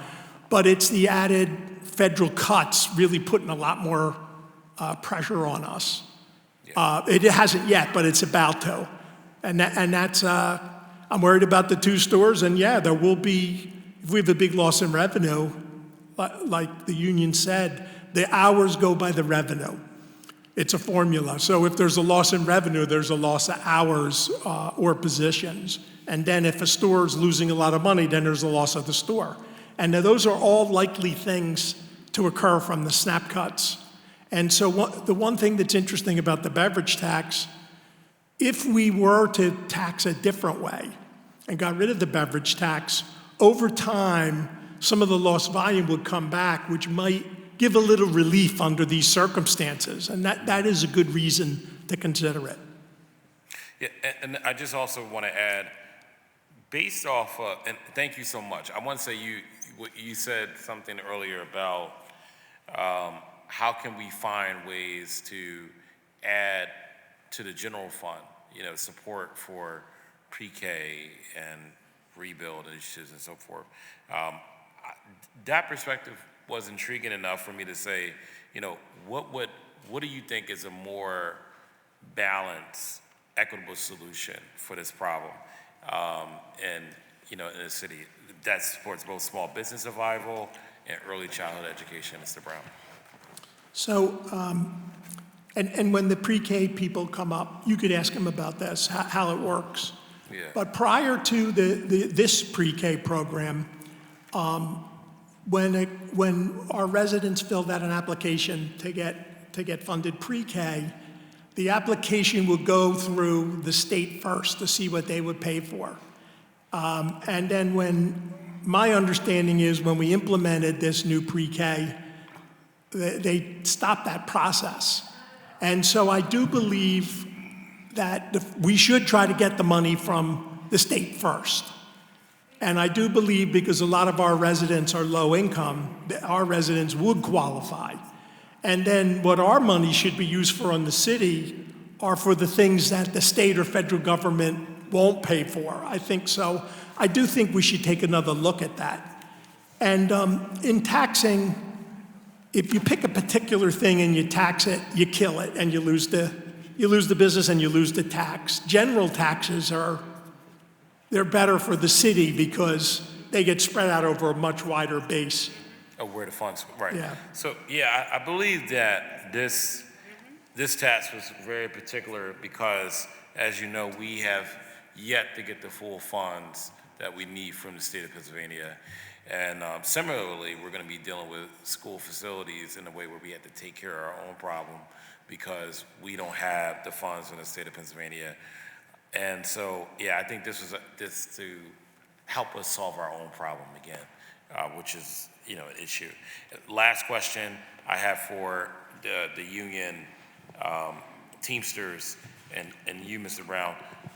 What conversations have you and the city of Philadelphia have had about, really preserving, finding ways to mitigate this tax or coming up with new solutions around this issue? Have you worked with the city since 2017 in a working group or ongoingly about this?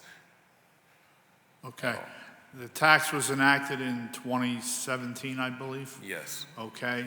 Prior to that, we were in active roles with the then mayor, talking with him over issues to try to resolve it and keep it at bay and not go down that path. They did, however, go down that path and elect it in. At that point, it has been a fight. So so what I'm seeing is that, and so I'm an individual. I appreciate this, and I appreciate hearing the testimony today. So I'm an individual that, like, if I have if someone has a different opinion of me, I don't just run away from it. I try to have a conversation to understand and empathize where that person's coming from and come to a healthy balance. I've always been that way. I can't help myself. I'm never like that fighter person. I'm trying, so what I would love to see is a working group between the administration, labor, business, as well as the child advocate organizations to figure out how do we come into a happy medium, because this conversation is going to be continuing to divide our city in a way that it doesn't need to be hostile. I don't think it needs to be hostile, because what I am hearing, which is different, is that you all are interested in sustaining these programs somehow in the city, but I think there may be a way to do that where it's not harmful to anyone. So, Well, to jump on that again, Councilman, I agree with you, okay? I am a lifelong Philadelphian, 61 years. My children live here, my grandchildren live here. They go to school. Some of them go to public, some of them go to parochial school. I'm not against pre-K. We're all for pre-K, all for kids, okay? Our membership, we say the children are our future. Our seniors are our past, and the children are our future. We are more than willing and able, and have been, and have talked to different council people over the years to try to resolve this issue. And a lot of the council people have been on our picket lines when we needed them, and we will be there for you when you need us. So we would like to see something happen here, an adjustment.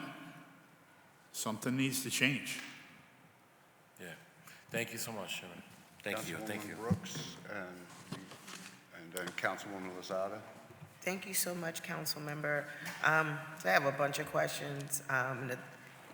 He's shaking, Jeff. You already knew I was gonna have a bunch of questions.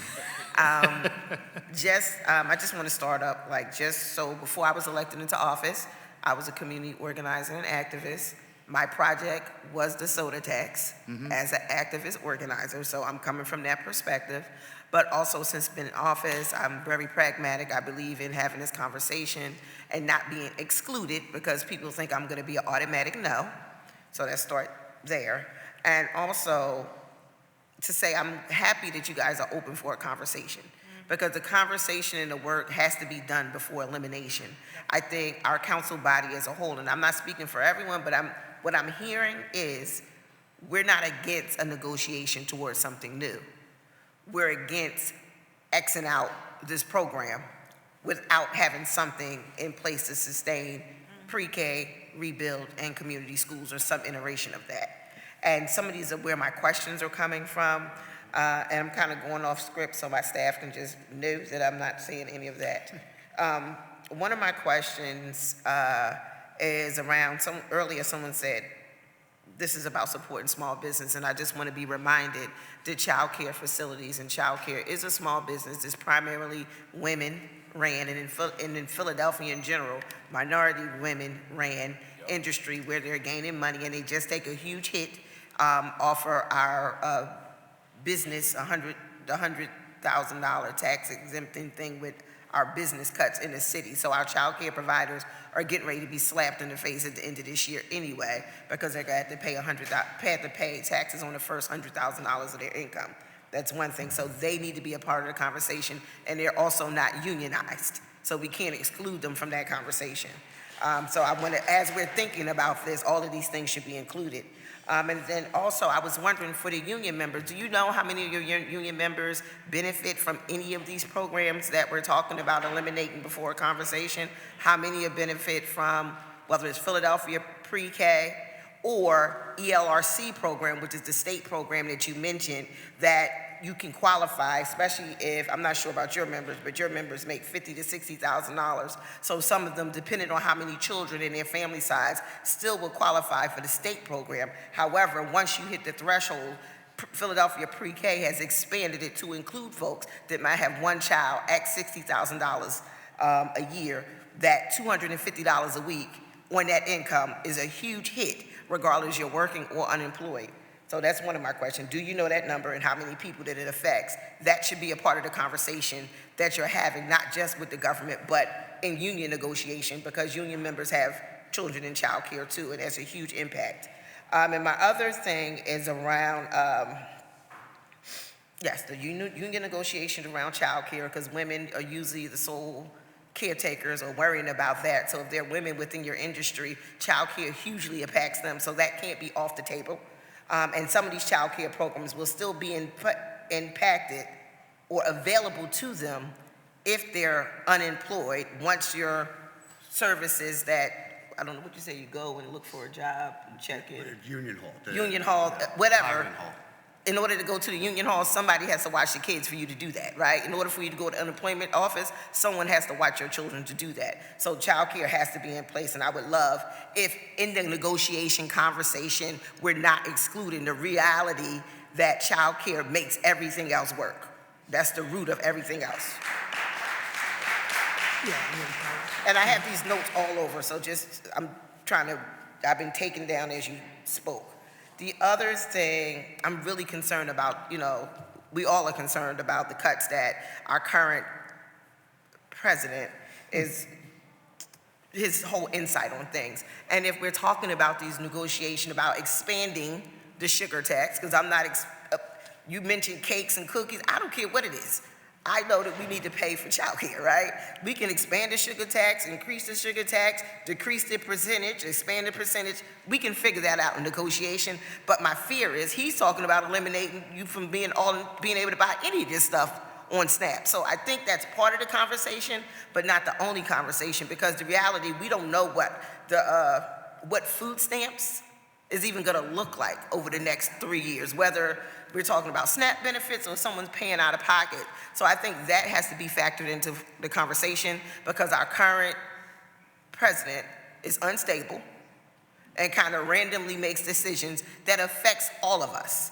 And that's why this conversation, it can't just be about business industry. It can't just be about union. It has to include the people, because at the end of the day, we're all collateral damage to him. And I think if we don't include everyone in this conversation, the elimination of food stamp benefits is huge. We see it come in November. Even if he does reinstate it, he's talking about eliminating you be able to buy sugary products in general, which is still going to impact your bottom line, which is still going to impact union membership. So we can't just allow this to be the conversation. It has to be all-inclusive of all the things that are coming down the pike. And I know it was a bunch of questions and a bunch of thoughts, but these are the things that I'm walking away from this hearing with, because I'm gonna have to run off to a picket line. But the reality is, like, all of these things have to be taken in consideration. And I don't want us to feel that we can eliminate certain members from this conversation just because you know that they're gonna be not silent. Like, I'm good for a good confrontation. I'm gonna go back and forth all day when some of my members won't.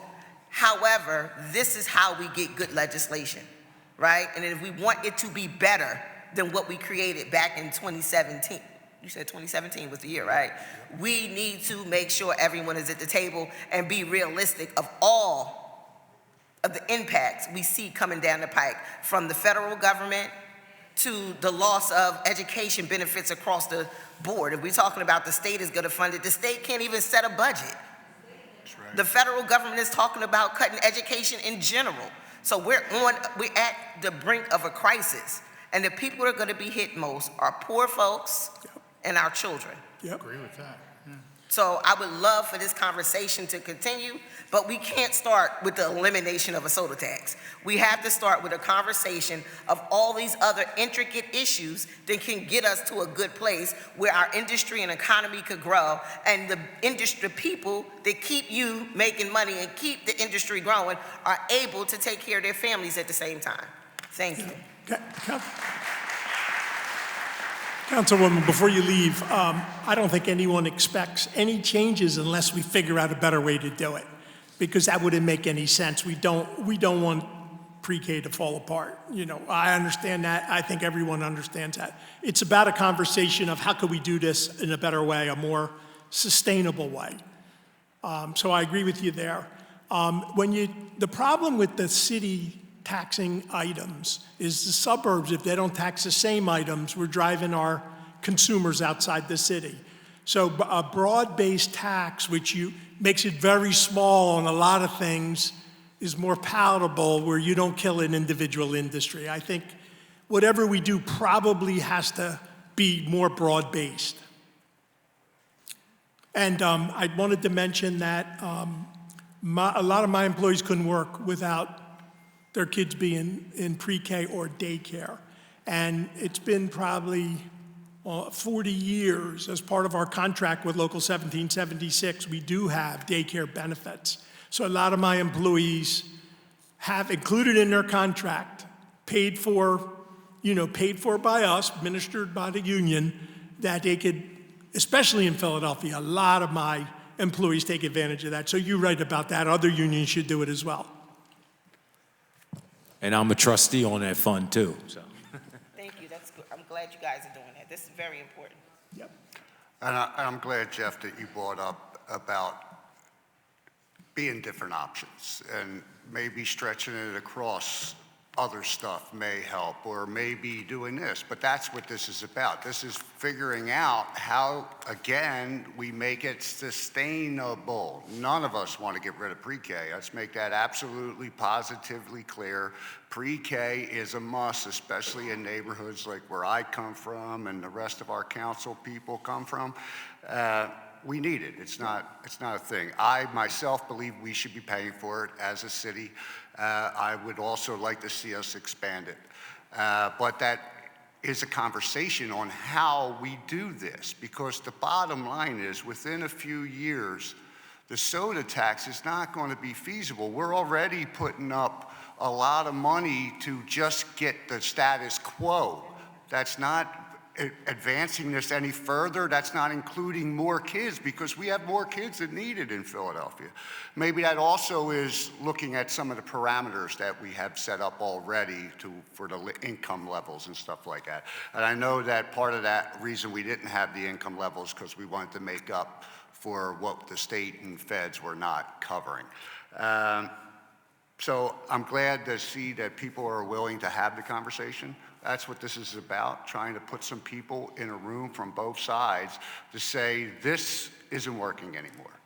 What do we do to move forward in order to keep childcare at least where it's at, more importantly, to expand it? And that's all that is. And it's just, there's a lot of different ways we could do that. There's some big companies here, that might want a tax deduction for just making a donation. A donation for them is probably cheaper than the tax. You understand? So maybe we can get some of these big companies to throw up some money also in order to cut the burden of this. Is there any more questions, Councilwoman? Anyone? No? Anyone? No, I'm sorry. I don't think it makes sense for us to continue to be repetitive, right? I think everyone has said it. There needs to be a conversation. As a legislative body, Councilmember Minority Leader Brooks and I were just having a conversation about the need for us to create a working group within the legislative body to be able to look at this and create some type of analysis and partner with all of you to be able to bring in your expertise, right? And how do we figure out, the last thing we want to do is impact members or the workforce around removing programs that impact them, right? Because then they can't work. But to me, I'm extremely frustrated because we've been looking at this since 2017, right?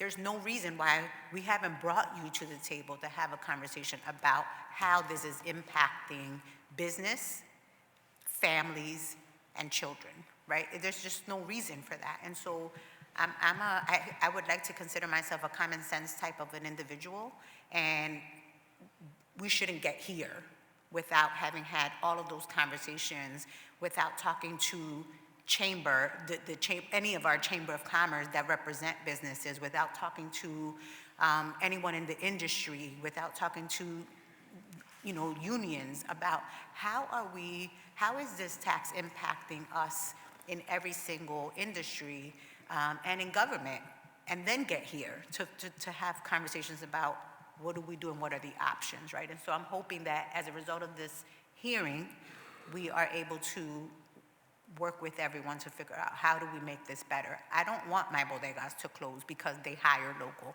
I don't want the manufacturers to figure out how they take their routes to other places because we lose revenue here, right? And so I think that a conversation needs to be prioritized. We need to prioritize this conversation before we move forward, right? And it doesn't have to be a toxic type of a conversation. We don't have to fight with one another. We don't have to fight with the admin. We need to figure out respectfully, how do we protect and preserve programs, and how do we protect and preserve jobs? Thank you. Thank you, Councilwoman. Thank you, everyone. Does anyone else have questions for this panel? Thank you for coming in today and giving us your views of what's going on here. And thank you for the willingness to actually get back into a room and try to work this out. Again, I think that bringing everybody together to come up with a plan, especially Coca-Cola and Pepsi and people like that actually can help us. Fact of the matter is that the loss of their business on top of, the soda tax with the loss of the business, we need to figure out how we keep our stores, how we keep the kids in childcare, because that's important for their growth, for expanding. We need to figure out how we expand it.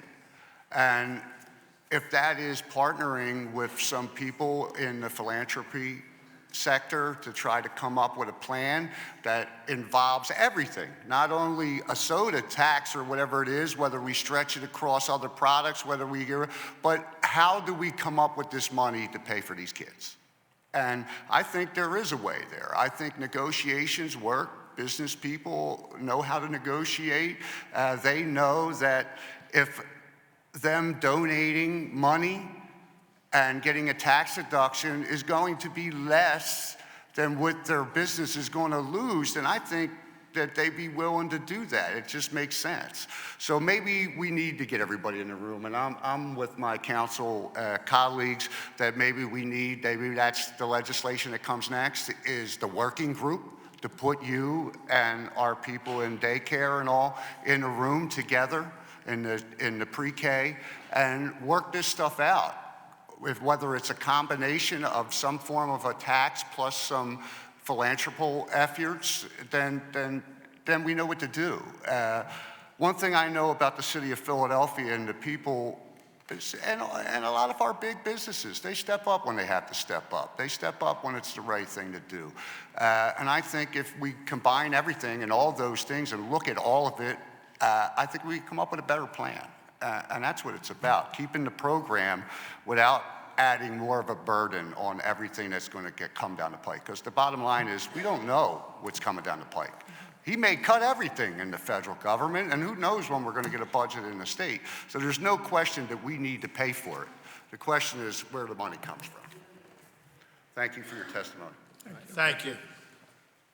Mr. Koppel, will you please call the next panel to testify? Christina Roberto, UPenn Center for Food and Nutrition Policy.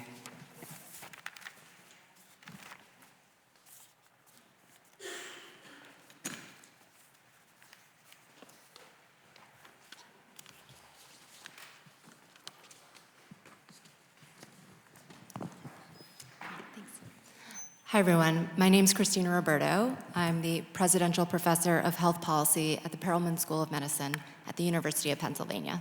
Sorry for the mouthful. Thank you so much for allowing me to testify today. The reason I'm here is that I've studied food and nutrition policies for nearly 20 years, and I have been studying the Philadelphia beverage tax since it started in 2017, publishing multiple papers on its effects. I'm just going to talk about 2 points that my research can speak directly to. There's obviously many other positive benefits of the tax, but I'm going to talk about what we know in terms of the economic impact. I'm going to talk about the health impact. My research team did a study after the tax went into effect where we looked at changes in unemployment claim filings in Philadelphia versus the counties, other counties in the state that don't have a tax. We looked 1 year before the tax, we looked 1 year after. We saw absolutely no evidence of change in unemployment claim filings in industries directly affected by the tax, like supermarkets or soda companies. So I don't have anecdotes about what's happening with these businesses, but I can tell you from the data that we looked at and published, there's no evidence of that negative impact. Researchers at the University of Illinois, Chicago, then did an even more comprehensive study looking at the economic impacts of the tax in terms of changes in employment counts. They did that for 2.5 years after the tax. They published that paper. They see no changes in unemployment counts in Philadelphia that they can attribute to the tax. So I do think it's important to make sure that we're systematically bringing data to bear on these economic questions. Companies have many reasons for layoffs and changes in policies. They can be attributed to lots of things. We don't want to jump to assume it's the soda tax that's causing it. Number two, what are the health impacts? We're taxing sugary drinks, in part. We're focused on sugary drinks, in part, because they're making us sick. They contribute to type 2 diabetes. They contribute to obesity. They contribute to heart disease. They contribute to oral problems, right? Cavities. These drinks have no nutritional value. They're liquid sugar. Even a Snickers has some nuts, right? And it'll keep you fuller longer than liquid sugar. The highest consumption of these drinks is in the lowest income communities who are suffering the most from these problems. So what we wanted to understand is what are the health impacts of this tax? We took millions of transactions from chain retailer data, from pharmacies, supermarkets, mass merchandisers in Philly. We do see a dramatic 35% reduction in the sale of these tax beverages that persisted for 2 years after, up to when we had data from. And that was netting out some of this cross-border shopping that is happening, which we fully acknowledge is happening. We still get a 35% decline in these drinks, which is actually incredible from a health perspective. We then look at electronic health record data, dental data, data from CHOP, data from the health system at UPenn. We look in Philly, we need comparison sites, so we look outside of the city. We saw a 30% reduction in cavities among children, a 22% reduction among adults, not in the overall sample, in the Medicaid population only. It's our lowest income people. We then see a small but meaningful reduction in the obesity prevalence in Philadelphia that we can attribute to this tax that we don't see in similar places not impacted by the tax. I was actually shocked because a policy like this that is targeting one harmful but small food category, I did not actually expect to produce health effects. As a scientist, as a researcher who studied this for a long time, it's actually incredible that it does. And when you look around the world, where now dozens and dozens of countries have implemented these taxes, when you look at the 8 other cities in this country that have done it, the research is becoming more clear. They're also seeing reductions in obesity. We're seeing reductions in gestational diabetes from other data around this country.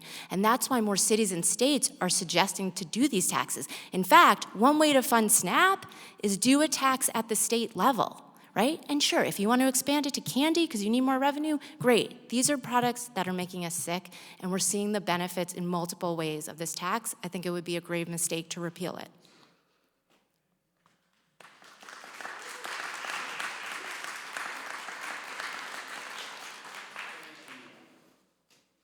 Thank you for your testimony, Doctor. I kind of would like to know where some of your numbers came from, because they're telling us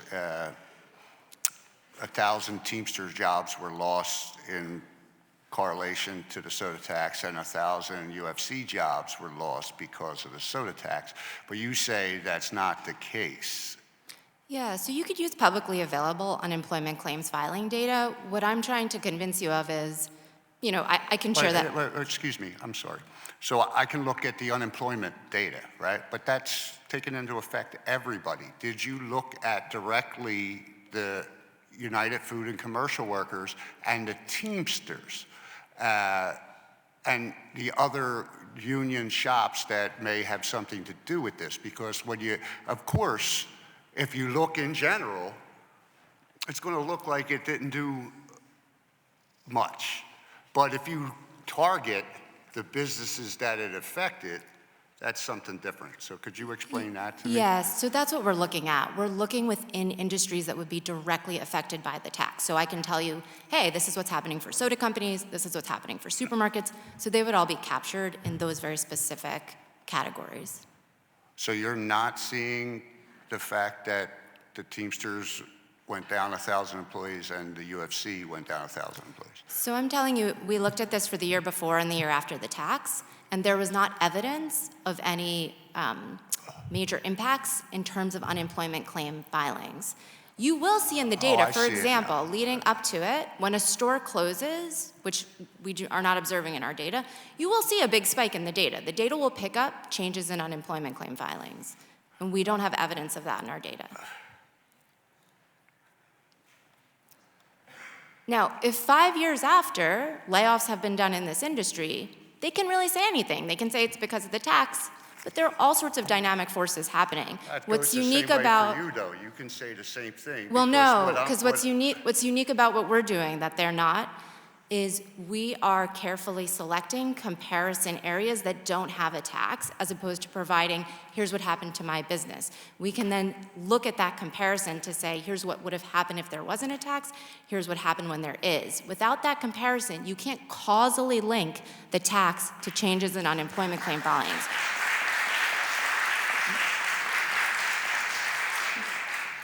So Well, that's the skill set of We're the still short science. 2,000 jobs. All right. I'm good with that.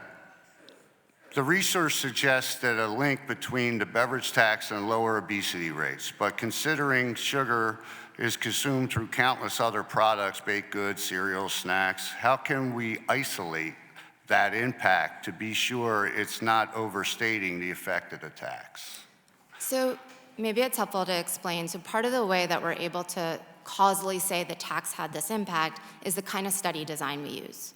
And hopefully it's intuitive. So we basically look at changes in health, let's say, obesity prevalence, several years leading up to the tax, and then we look at it after. But we look at comparison areas that don't have the tax during that very same time period. There's a moment in time when the tax goes into effect, and we statistically model the trend of what's happening to obesity prevalence relative to places that are very similar but don't have the tax. And that's what helps us say, ooh, the cause of this is the tax, as opposed to all the different things that are otherwise happening. My question is that, you did the survey of the year before and the year after it started, right? They're the numbers you're using to say that this is the case. We've had 8 more years after that, which you're not taking into account or effect, which is what we need to know now. I would imagine that what you're saying is true. They didn't lose any jobs before the tax because there was no tax. They lost a minimum after because that was the snowball of going down, going down, going down, going down, going down. That's what I'm saying. I appreciate the study. I appreciate the time frame that you gave us, the 2 years. But we need to know now what those numbers. This is 10 years in, so you're taking only 2 years, a year before the tax even started, and a year after it started, where the loss of jobs doesn't happen right away. Things like this are gradual. As the funds start to decrease, then the jobs start to decrease.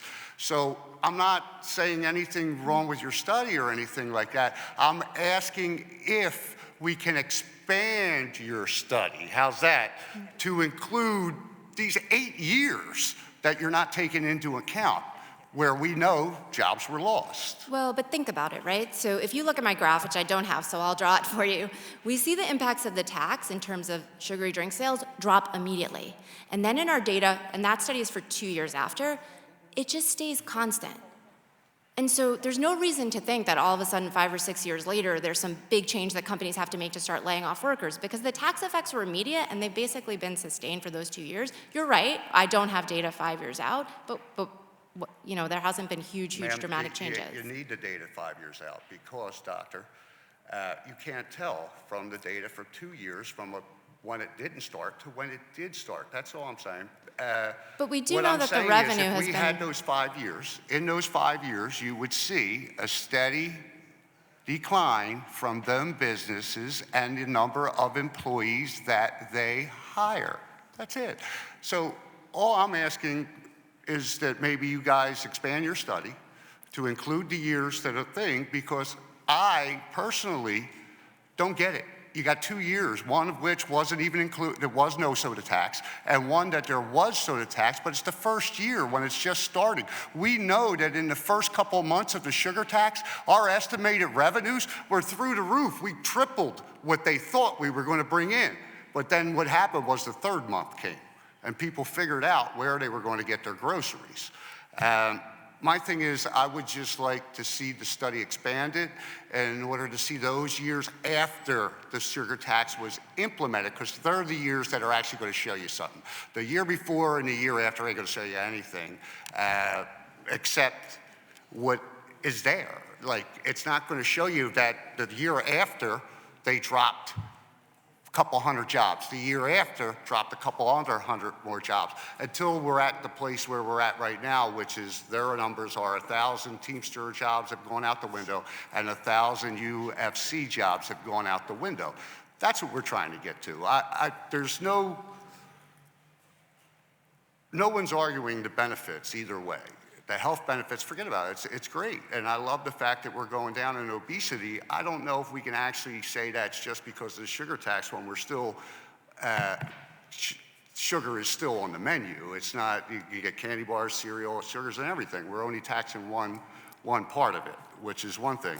But my thing is that those numbers, for me, they really don't mean anything because they're not from anything that counts. These are the years that count, after it was enabled. So I'll give you the first year, but I want to know what happened the second year, the third year, the fourth year, the fifth year, the sixth year, the seventh year, the eighth year, the ninth year, and the 10th year. We're 10 years in, and it's not the same as when we first started. It's not even close to the same of when we first started. So it's not really a question. I'm just saying that I don't understand where you're coming from with this stuff, because there's nothing in there that has to do with what's going on right now in the city of Philadelphia with the tax, with the loss of income, the loss of jobs, and things like that. Well, my job, can I just say, my job is to make you skeptical, right? So the industry was making these claims, Jeff Brown was making these claims in that 1 year after, and we were able to look at data I'm sorry, then. I didn't hear Jeff Brown quote any jobs The lost. I same heard claims are being Teamsters made and now, UFC. so I just want you to bring some skepticism to say, whoa, whoa, whoa, how do you know this is attributed to the tax? A lot of time has gone by, and I absolutely take your point as well taken. I would if you had the other years to coincide Yeah, with. Then absolutely. I'd be like, all right, great, we got some information here or something to go on. That's all I'm saying. Yeah, I'm with saying you. that I'm your with you on that. numbers are not real, they're not right, and, you know, unless you're going to actually do the years that we've been paying into the soda tax and give us that information and that numbers, those 2 years, that's not, do any of my colleagues have any questions? Dr. Amina Ahmad? Professor Roberto, thank you so much for your testimony. I wanted to piggyback on the facts that you presented, the impact on health, gestational diabetes, and of course, this is the only source that is unlike, say, the Snickers bar with peanuts. This is pure sugar with no health benefit whatsoever, correct? That is a fact, that soda does nothing. Not only does it have the sugar, it also has carbonation, which wears away at our dentition. Bicarbonic acid, which is what carbon dioxide is when it's dissolved in solution, is causing our dental health to also, in addition to the sugar, get depleted. So I just wanted to highlight that as well. I wanted to see that, have you had an ability or time to gauge the economic model that comes from this improvement in health? What cost-benefit analysis is there, might be there, can we do it to really drive home the point about this? Yeah, thank you for the question. And I feel like important questions are being raised with data that we can look at, right? So we can look at some of these unemployment claims further out, and my team can tackle that, and then we could try to do some of this health modeling to think about. Right now, I don't have numbers for you, I haven't modeled it, but we do know that there are higher rates of type 2 diabetes, obesity, dental issues in lower income communities, right? And so we also know they have higher consumption. Before the tax, they had higher consumption of sugary drinks. And so when you're talking about a regressive tax, well, these diseases are regressive. They're disproportionately impacting low-income communities in Philadelphia. And so if they have higher rates of sugary drink intake, that intake goes down because of the tax, they stand to benefit the most, especially in the long term, and have more money in their pockets because they have healthcare savings. Now, that's how we think this ought to work, and I don't have modeling data to present, but there's every reason to think those communities would benefit the most from it. And also to, just in general about scientific studies, they're always lagging because it takes time to collect information, to analyze, and then present. So I just want to also just, across the board make that point that it is easier said than done to be able to get all that data and make the analysis and then make a correlation if there is one. To the point that my colleague was making about the impact post the time that you did that analysis. So it might be useful at this point to have a study which again will be lagging, so it'll take time. It won't be available tomorrow. It will take a considerable amount of time to gather the data and then to analyze it and then present it. So that's like a two-year potential time frame we're talking about to have real evidence one way or the other to address what's being said. So I think that's a good path. We've all talked about doing more analysis, but what is immutable is that it has helped in the spaces that we wanted it to help, whether it's pre-K, whether it's community schools, whether it's better rec centers and libraries, as well as health benefits. We are seeing that. So that's what I would like you to testify to. Those impact is not in debate. Well, right. To me, it's a win-win because you're able to fund pre-K, which in and of itself, as you've all said and wonderfully articulated, has these amazing health benefits, right? And has this incredible return on investment. And then it's also accomplishing this other goal, which I understand was secondary, but it's incredibly important, which is it's improving the health of Philadelphians, particularly low-income ones. Yeah, and to that point that there was no such thing as community schools before this tax was enacted. So there's a lot of things that didn't happen before because we just didn't do it. We had no resources to do it. So even though this is a receding tax, meaning it's going to go down as more people don't drink soda, right? That's how that'll happen. That was built into the model, right? And in the meantime, you would replace that potentially with administration to think of how we create a new model to fund all of this when there is a reducing amount coming from the soda tax. So that was built in to the projection. And so this is not something we're taken by surprise. I just wanted to also go on the record to say that this was the model we already projected would happen and would be successful if the soda tax amount went down, because that meant less people were drinking soda in Philadelphia. Just wanted to go on the record to make sure people understand that this was just not some fly-by-night thinking, oh, we can do this and see what happens. No, there was actually projections made that Rob Dubow actually spoke to during that time that went on, and that is bearing fruit now. We are understanding that. Yes, are there some changes in actual amounts? Of course there are, because you can't predict that much into the future. However, the trend, which is what we look for in data, the trend is showing that this is working. I just wanted to make that point as well. So thank you for your testimony. Great, thank you.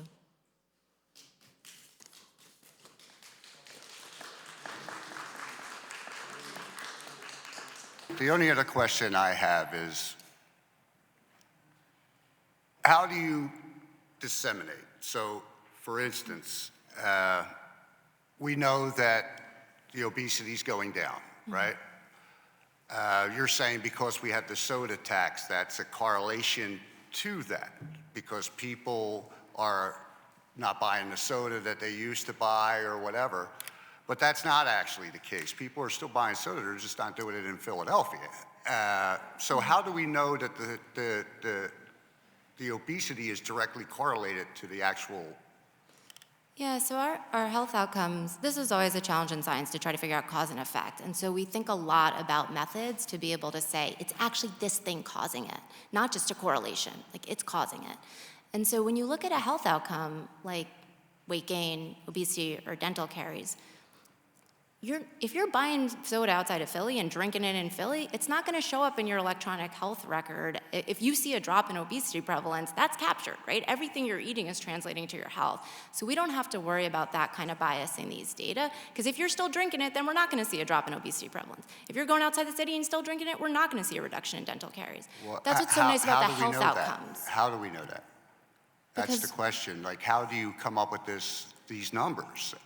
Because, like I said, people are still drinking soda all over the place. Now, obesity went down. I get that. That's great.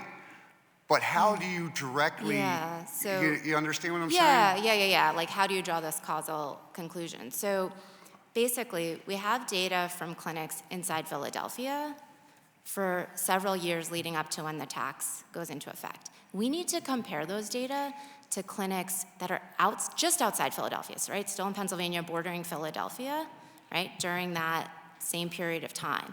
They don't have a tax, we have a tax, right?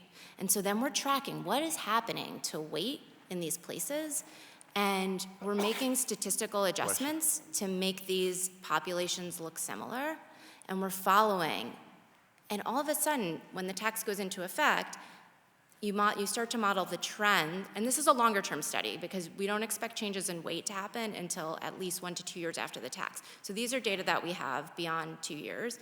You look to see what happens to obesity in Philly. And actually, obesity in Philly is going up. It's going up because of the tax at a slower rate than the counties that are surrounding Philadelphia. Just because we have that comparison, that's what allows us to say this tax is driving and causing these effects. That's what I was trying to get Does at. that make So sense? you Yeah. can see the numbers in the county of obesity and the numbers in Philadelphia. That's where that's where the comparison is? Yeah, and it's not just on a county level. Like, we have electronic health record data of people, so it's on an individual level of many, many thousands of people, and we can track individuals over time. Okay, now that makes sense to me. That's Got it. what I was saying. So you're comparing the numbers from the counties on obesity with our numbers since the inception of the soda tax. Yeah, and same thing for dental caries. And Clarified, if yes. it's helpful to clarify, when I say there's a 35% drop in sales, so that is actually compared to Baltimore, which is a demographically similar city, but does not border Philly, because we don't want to have this issue of potential cross-border shopping contaminating that comparison, if that And makes then sense. just one other question, because you just said that obesity is going up, just not as fast as it was? Okay, so it didn't actually get rid of obesity, it just slowed it.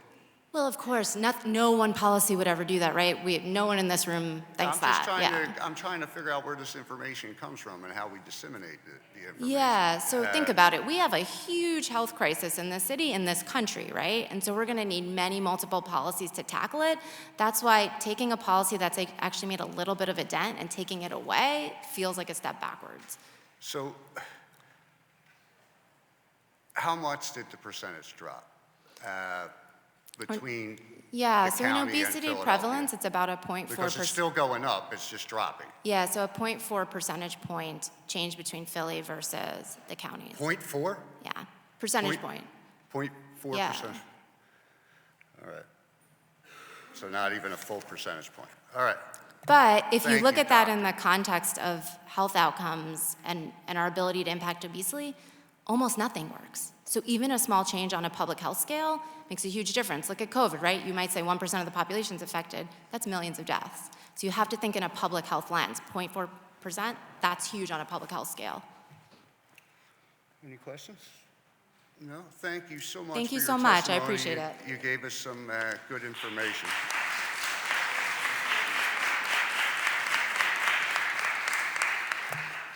Mr. Conkle, will you please call the next panel to testify, please? Rosanna Matos, first up, Dr. Charles Coe, Executive Director of Incredible Kids Learning Center, and Zakia Boone, Wonder Spring.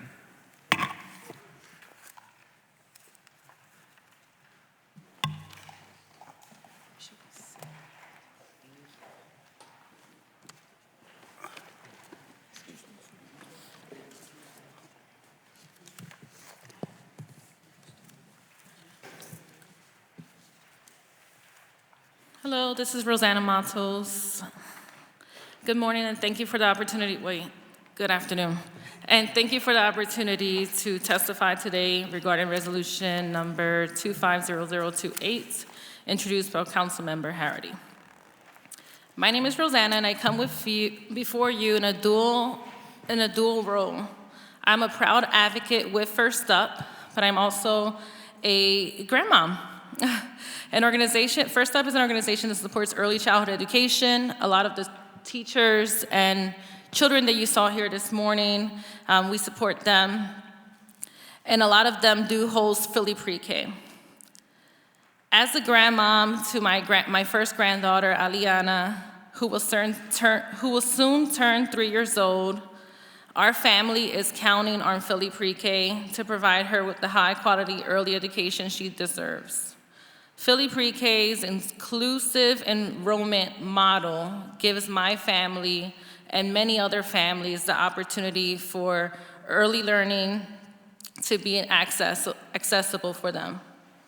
Aliana deserves to grow academically, build a strong social emotional foundation, and receive individualized instruction for a well-prepared, experienced teacher, just like the more than 5,000 children that are currently enrolled in Philly Pre-K across our city. This program is more about just education. It's about stability, it's about equity, and it's a lifesaver. It's about enabling the 5,000 families to participate in the workforce because they have reliable, affordable, safe care for their children. It's about ensuring our youngest Philadelphians are ready for kindergarten and beyond. This is not a difficult decision. Protecting Philly Pre-K is a no-brainer. We must continue to invest in our children and support working families. At a time where so many programs that are for the people are under threat, I urge the city of Philadelphia and the people in this room to be brave and continue to do good for Philadelphia children. For my Aliana.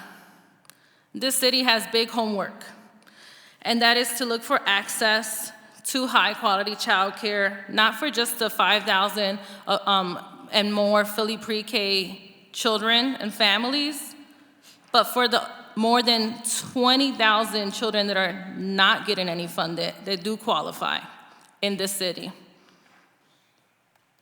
Now speaking as an advocate, I want to highlight the broader impact of Philly Pre-K in our local economy. First Up works with small business owners, early education providers. It's ironic that we were under the Children and Families panel, but we can also fit in the business panel and the labor panel, health and administration. We cover all sectors. Early childhood education is a holistic opportunity for support for a child, a family, and a community. These families rely on Philly Pre-K, and these families include SEPTA workers, hospital staff, police officers, and yes, the single mom and single dad as well. The very people who keep our city running and safe. Without stable funding, these providers face devastating choices, closing classrooms. You heard about 1,000 union workers that lost their jobs. Think about the teachers have lost their jobs and the families that can't get to work because they don't have childcare, they're also losing their jobs. Without stable education, without an opportunity for families to go to work, this city is not gonna thrive. This city needs the support now more than ever. If we lose Philly Pre-K, we risk losing the infrastructure that supports our children, our families, and our workforce. So I ask that what's more important, where I buy my soda or whether our children have access to safe, high-quality education? Can we really compare the cost of a sugary drink to a lifelong value of early learning? Let's be clear, I like me a Diet Coke, but the sugar sweetened beverage tax is not just a revenue stream, it's a lifeline. It funds the program that transformed lives. I urge you to protect this tax. In doing so, protect Philly Pre-K, our children, our families, and our city's future. 0 to 5 education is different type of care. It's human care, it's purpose care, it's care that comes from your heart. It's different than K-12. K-12 also is needed, but the 0 to 5 sector, that care is totally different than what K-12 provides. Thank you.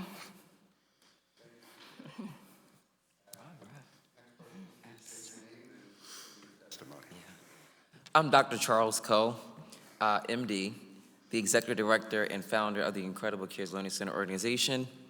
Thank you for the opportunity to provide testimonies today regarding resolution number 250028. I definitely want to first start off by saying that as a physician and practitioner, 0 to 5 is the most instrumental time of any child's life. The child care facility is the one that will help determine or sort of can identify if a child has a disability. If a child is past 5 years old and they enter the Philadelphia School District system, they're lost. That's how instrumental an ECE program is. My program, Keystone Star 4, I'm Philadelphia born and raised, and I also want to say I'm the first African-American Hispanic Coca-Cola scholar in this state. My goal today is to see more Coca-Cola scholars that look like me and you. I wouldn't even be where I am today. Nobody in this room would be where they are today without a good education. I am nobody without a great teacher, 100%. My organization single-handedly has educated 16,000 kids in this city for the past 14 years. While we're talking about this, I can tell you what we're doing right now. We're figuring out how to feed 3,800 families in my community when November 1st occurs. That's what I'm concerned about. I'm concerned about, will these kids have an opportunity to eat? Will they have an opportunity to learn? And guess where they're going to get their meals from when they do not have SNAP benefits? Programs like mine. They don't have food. If you can't supply food and you can't buy it in a store, your center, your community center, is going to feed you and your family. The reason I know this because during the pandemic, I fed the 6,000 families. I worked 2 full-time jobs to make sure that every person in my community, not only were their business thriving, because folks didn't know how to get grants, we showed them how to do grants. Every year, we take 65 families out of the shelter, because in the shelter system, your child is separated from your mother and your father, so it leaves more stress on the parent. And we take them out because we know what the need is in Philadelphia. We take them out of those shelter systems and we put them in fully furnished homes and help them become home owners. We have the luxury to go back to a house. Most families don't. The beverage tax has been such a blessing, not just for my children as well as our community, but our city, when this developed, understood that there was a need, and Philadelphia sprung to action to realize that the youngest members of our society mattered. In other states, kids don't matter. In other states, specifically sometimes even in Philadelphia, there's a price tag on how valuable the brown child is versus a child in a suburban community.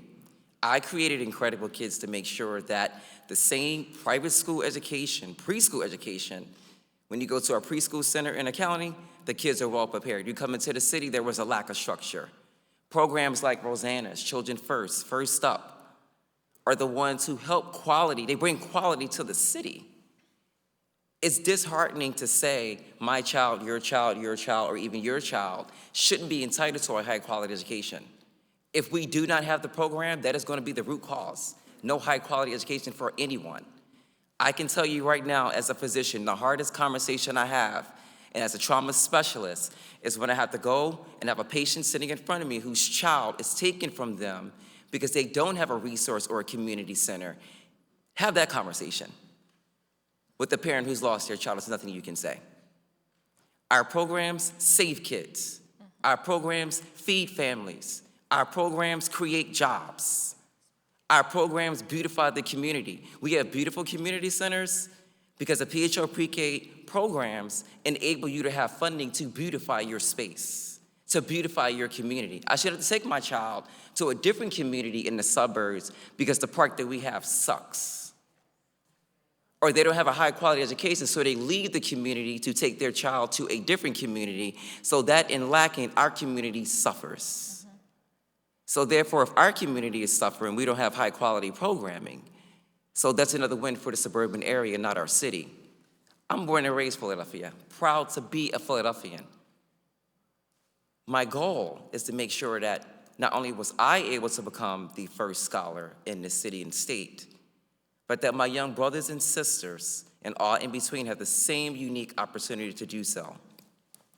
PHO Pre-K has educated more than 5,200 children by giving them high quality early childhood development within their community.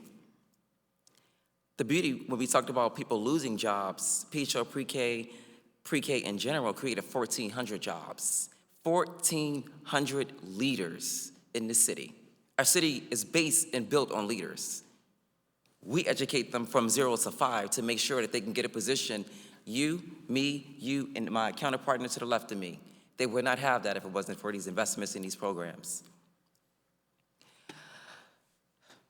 We've also had the opportunity to develop more 20 community schools serving over 10,000 students. So when we think of the essence of how many kids are in the city, 15,000 children citywide win through these pre-K programs.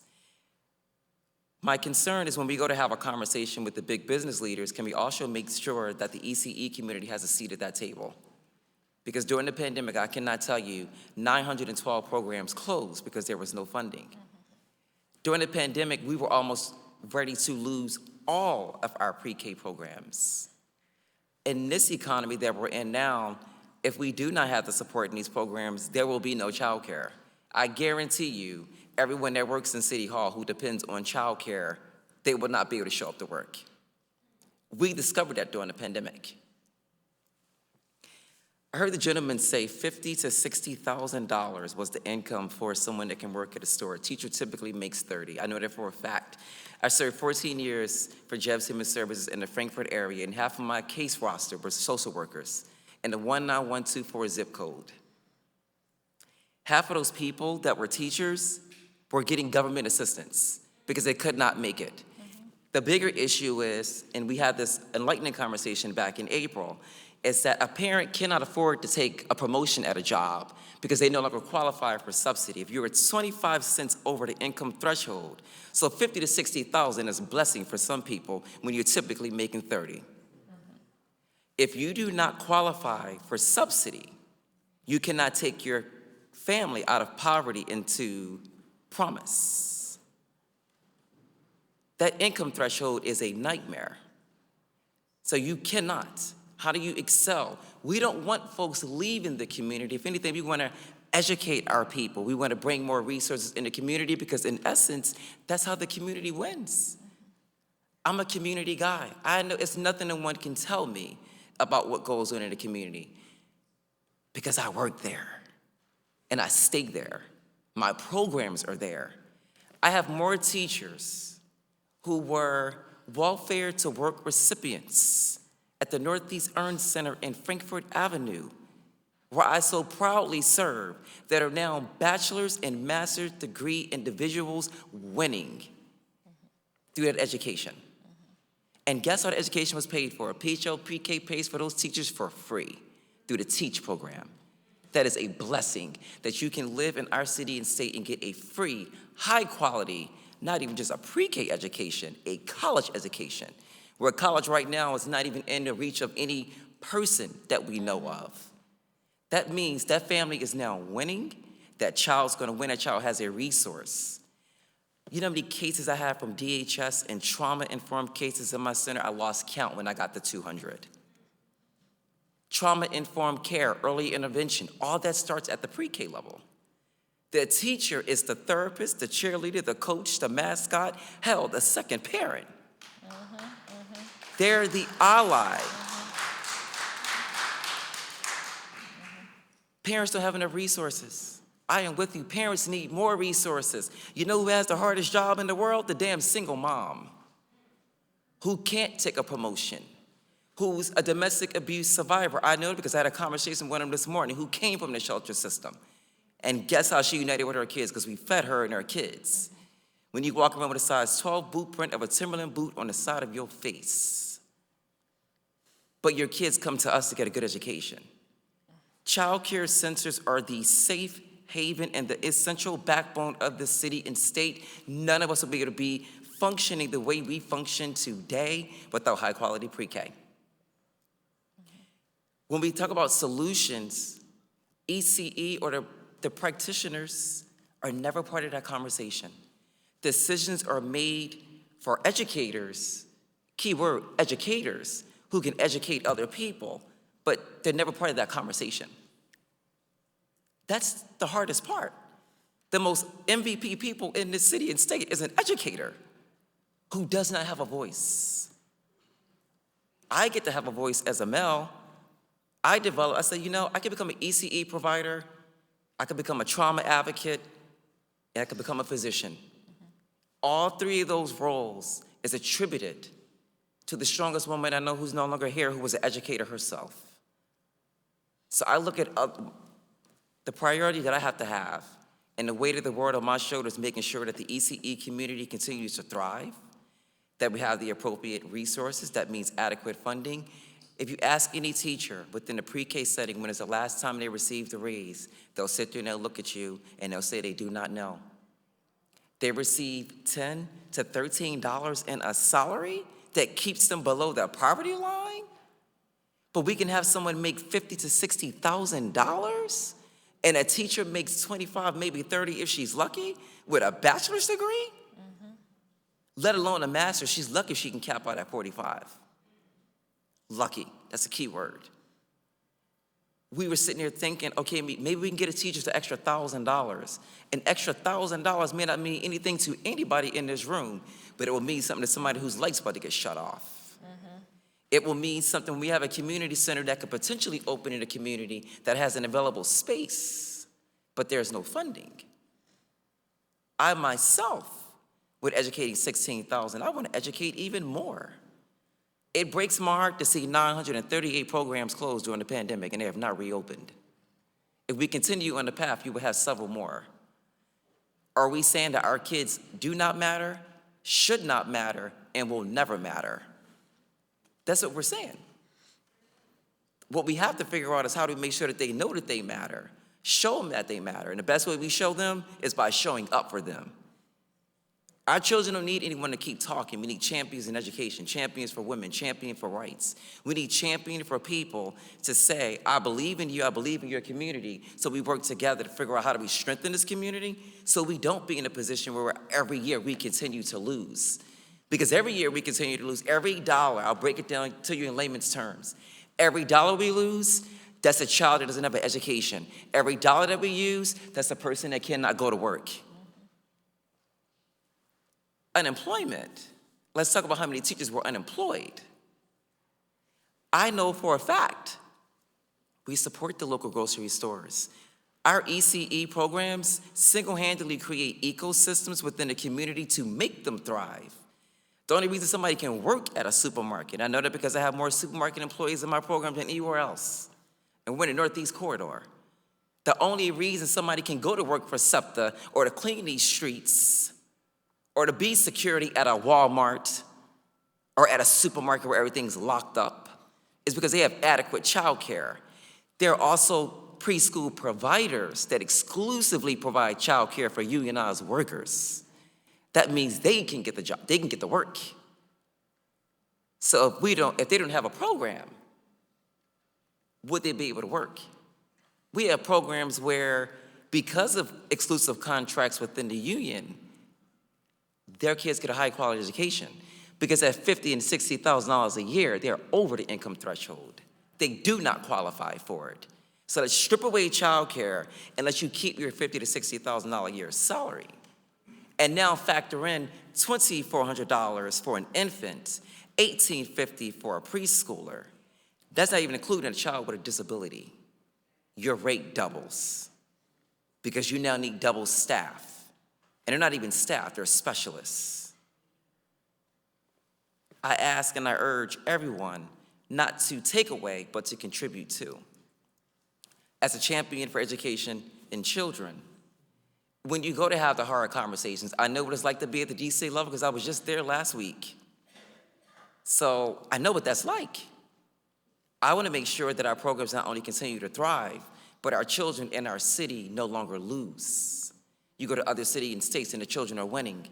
There should be no reason why our Philadelphia child should not win. It's everybody's job in this room to make sure that they win, not to take from them. What are you taking from a child who doesn't have anything? What do you take from the families who don't have anything? They come to you because they need your support and your help. How do we help them? It's the bigger question. In conclusion, the real question is not why we take something away that is working, but rather how can we build upon its success? We must identify ways to strengthen funding through additional initiatives, which I love that, ensuring greater access to these vital programs while setting the standard for how our education are valued and treated within the pre-K system. Every day, our teachers show up unwavering dedication to nurture and inspire our children. I do believe it's about time that we show up for the same level of commitment and respect for them. Once again, none of us will be here without great teachers. I thank you for your time.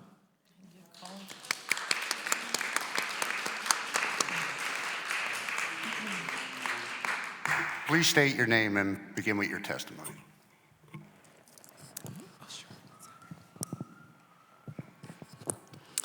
Good morning, afternoon now.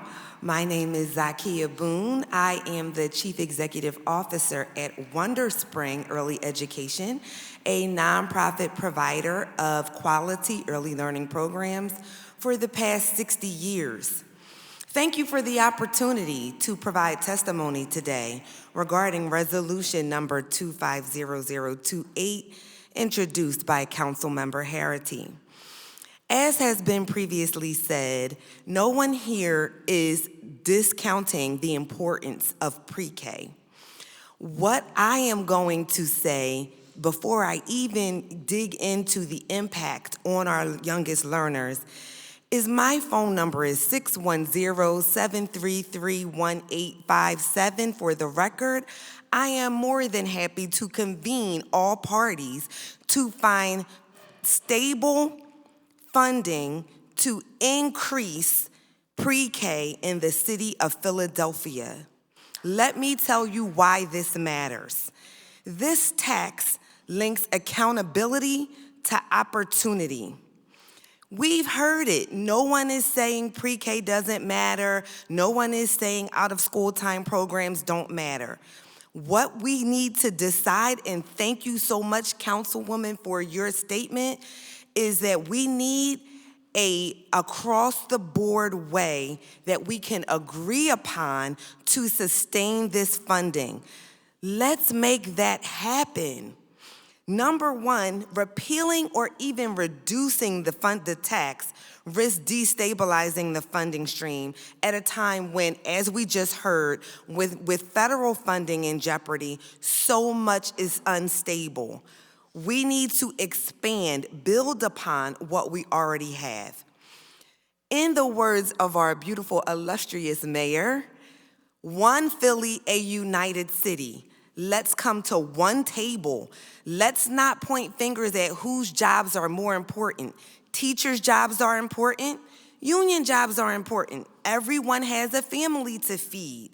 Let's not dispute data and facts about the positive impacts on health. I heard 30% reduction in cavities. That's a win all day long, no matter where the funding comes from. I would ask, urge, implore City Council to bring together educators such as myself, advocates such as myself, Business persons such as myself, I failed to mention Zakia Boone, MBA. Parents such as myself. In fact, I gave birth to a teacher who is now teaching 3rd grade because I believe that much in the power of education. I am willing to work, but take away something that is already working, that has already served children, senseless.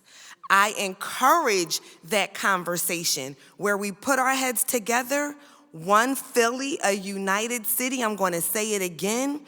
Let's be smart enough because we have children counting on us. Thank you. Thank you for your testimony, and thank you very much, because you're the first person that actually made a comment that actually seems like you're getting what we're trying to do here. This isn't about getting rid of anything. This is about how do we, again, make this thing sustainable and expand it, because right now we cannot, it's not sustainable, first off, and we cannot expand it. Where do we go from here? That's what it's about. Nobody is arguing or debating the benefits. That's why none of us, you haven't heard any of us say anything about getting rid of anything, because this isn't about that. This is about how do we get this to be able to go for kids in the future. It's about more kids. It's about setting it up so that this goes into the future, because this is what we should be doing. We should be paying for it. It shouldn't be from a tax that's hurting poor people, the same people we're trying to help. But we can't get rid of a tax unless we figure out where the money's going to come from to make up for the program. The bottom line is, my mentor, John Street, always said, in a budget the size of ours, $6.9 billion, anything under $100 million is an accounting error. We need to get our priorities straight. If we have to move money around, we have to move money around. But we need to figure out how we pay for this program in the future. We don't have to worry about it right now. This year, we're only going to have to put up a couple dollars. That's no big deal. Next year, the same thing. We're only going to have to put up an extra $4 million. But then the next year, it's 7. The next year, it's 10. And it snowballs from there. Then what do? Right now, we're already at half the cost. That's what we're bringing in. It's $83 million for everything. And that's not counting rebuild now. Rebuild, that's a whole nother animal. We're doing that with loans and bond deals anyway. That's already coming. That's not being paid by the soda tax. They could say and make it, switch words around and make it sound however the hell they want to make it sound. But the bottom line is that this tax is not doing what it was supposed to do, and we need to get a handle on this now. This isn't something we're going to fix. This is something that we have to make sure that the money's there. And right now, the money isn't going to be there. And we're going to have to, and again, it's not going to be under my watch. This is going to be down the road when another council group is in this room, and they're going to have to come up with that money. Just like this council right now is coming up with $1 billion this year to pay off a bond deal that we did in 1998. And that's why we're in the predicament we're in the first place. I thank you all for, all you do, because there's no doubt teachers are, that's the first line of defense for us as parents, for our children. You guys take care of them. And I have said it before, teachers are teachers, they're counselors, they're family. That's for sure. But this isn't about any of that. It's not about how good the program is. It's great. This is about how do we fund it for future kids? Because right now we're losing money. Listen, eventually we're going to have to pay for it anyway. That's my saying. If we're going to have to do that, let's throw the money at it, let's expand it, let's make it something that we can be proud of. But none of us are talking about getting rid of pre-K. That's outrageous. It's just ridiculous. All right, any questions for this panel? No, again, thank you for coming down. Thank you for staying all day, too. We appreciate all you guys do as educators, and thank you for helping our children. If I may, council member, when you guys are having those conversations, the best people I believe in alignments. It's being able, so the ECE community, my colleagues and I are more, and we had this in a meeting back in April. Absolutely, you guys need to A be seat there. at that table to have those conversations, to make sure that if we're going to get some wins here, that we have those universal wins that can contribute to many, many more seats in the future. You have a whole participant. I can restructure a medical schedule and be here like nobody's business. So I know what the fight's like when you have to go behind closed doors, and know for a fact that we could be two different races, but the same mission. And when you need someone to go, and you, like we say, the Eagles, everybody has their teammates, you have a whole team that wants a seat at that table. So when we're fighting, we know what we're fighting for, to make sure we don't have to fight for it again. So we thank you for your time 100%. Thank you, Doc.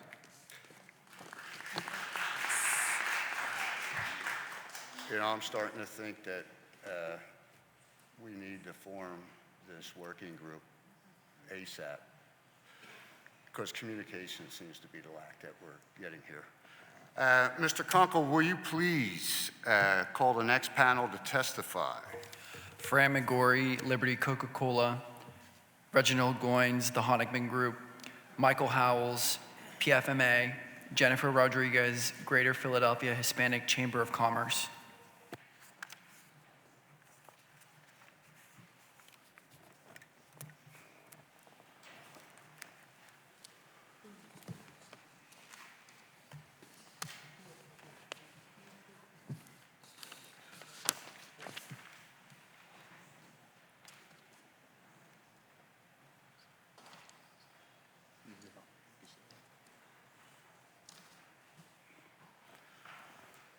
Thank you all for being here today. Please state your name and begin your testimony. Sure. Okay, is the mic on? Mic should be on. All right, my name is Francis McGorry with Liberty Coca-Cola. Who's that? Where's our media guy?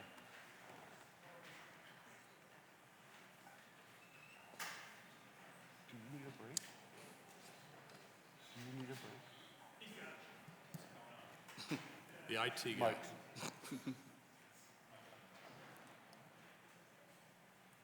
Hello, my name, Francis McGorry, Liberty Coca-Cola. So, good afternoon, Chair Harity and members of the Labor Committee, those that are left here. I am the co-founder and CEO of Liberty Coca-Cola. Thank you for the opportunity to testify today at this beverage tax hearing. Coca-Cola has been proudly served in the Philadelphia and its neighboring communities for, believe it or not, 123 years. We employ over 3,100 people across our franchise territory, which spans from Delaware to southern Connecticut, including New York boroughs up to upstate New York. In Philadelphia, we employ 600 people who live and work in the city of Philadelphia. Our company is deeply rooted in Philadelphia and its city neighborhoods, and the economy and the workforce. We take pride in being more than just an employer.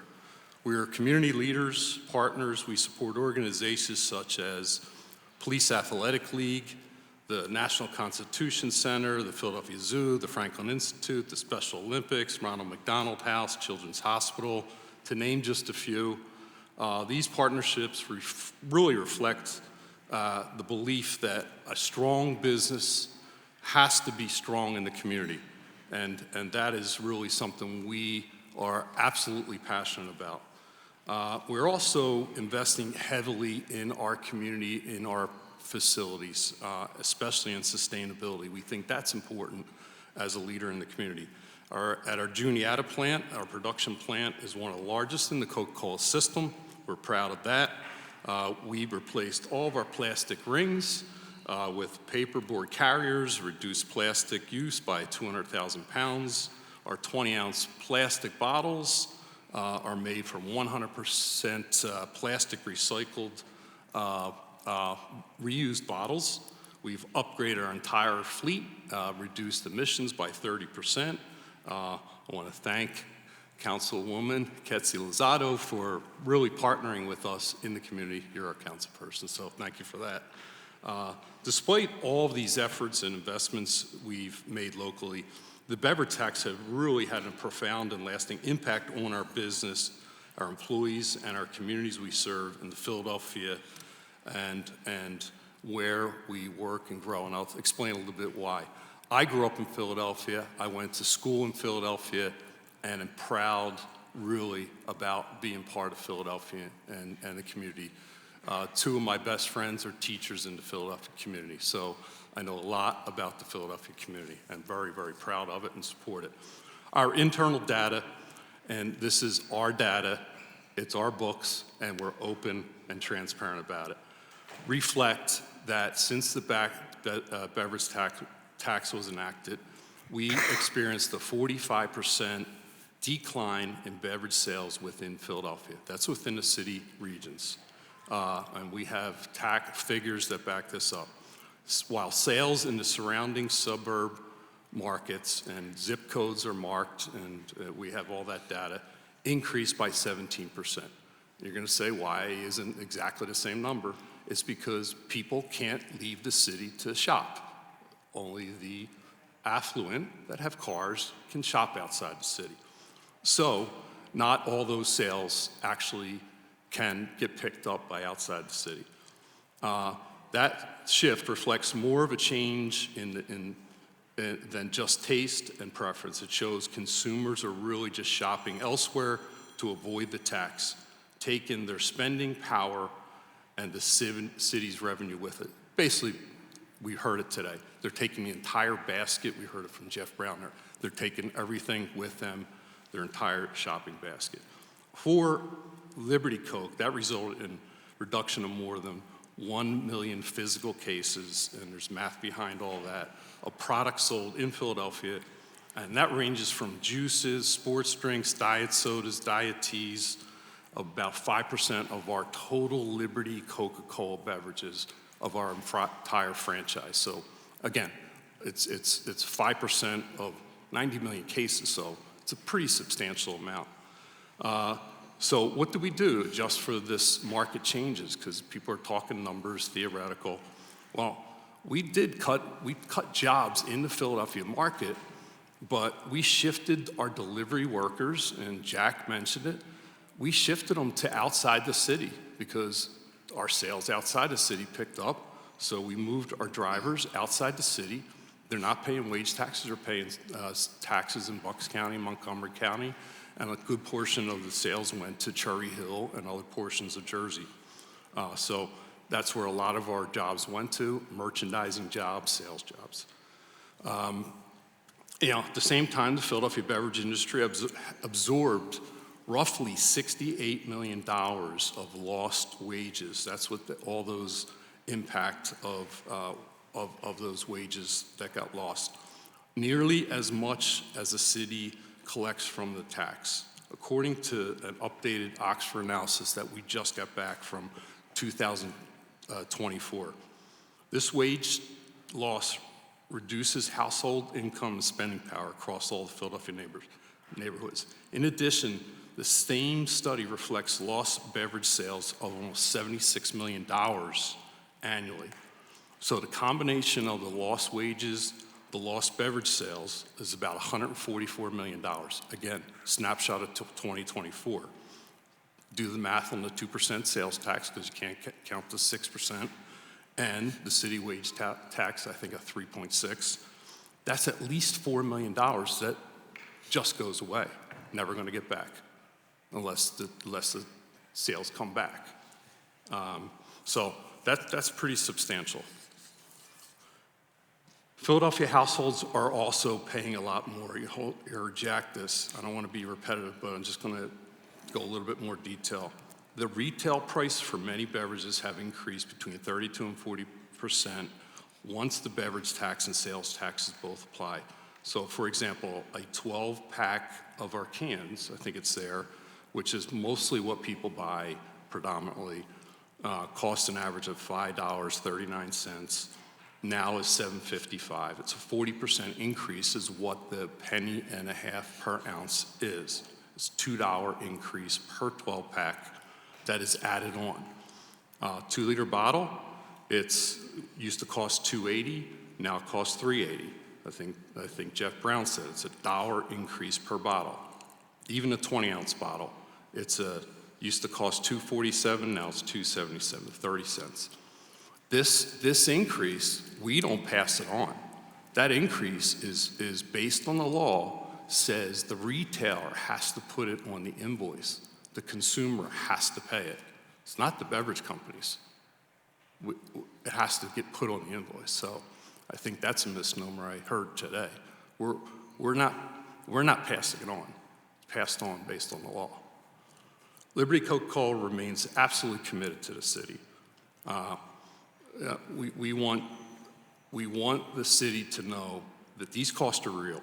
It's for the working families and small businesses that serve them.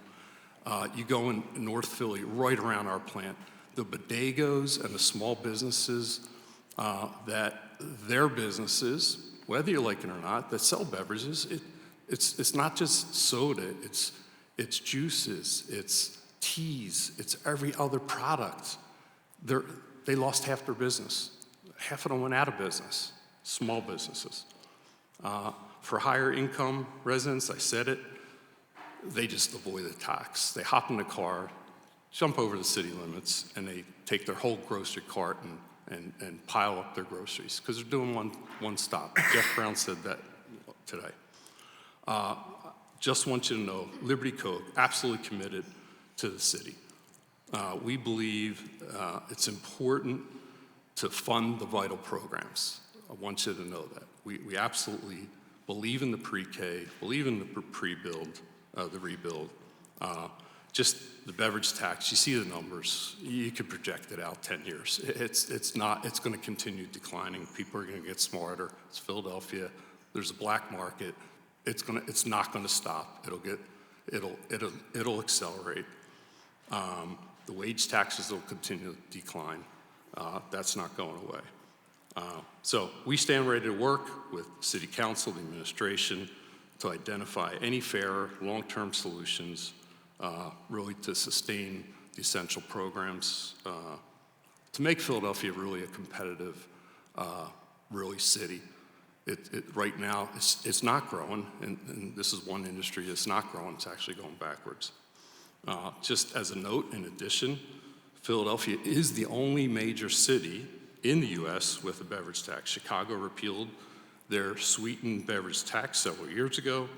West Virginia, who had a beverage tax up until last year, after 71 years, just repealed it. So thank you for your time and for your service to the people of Philadelphia.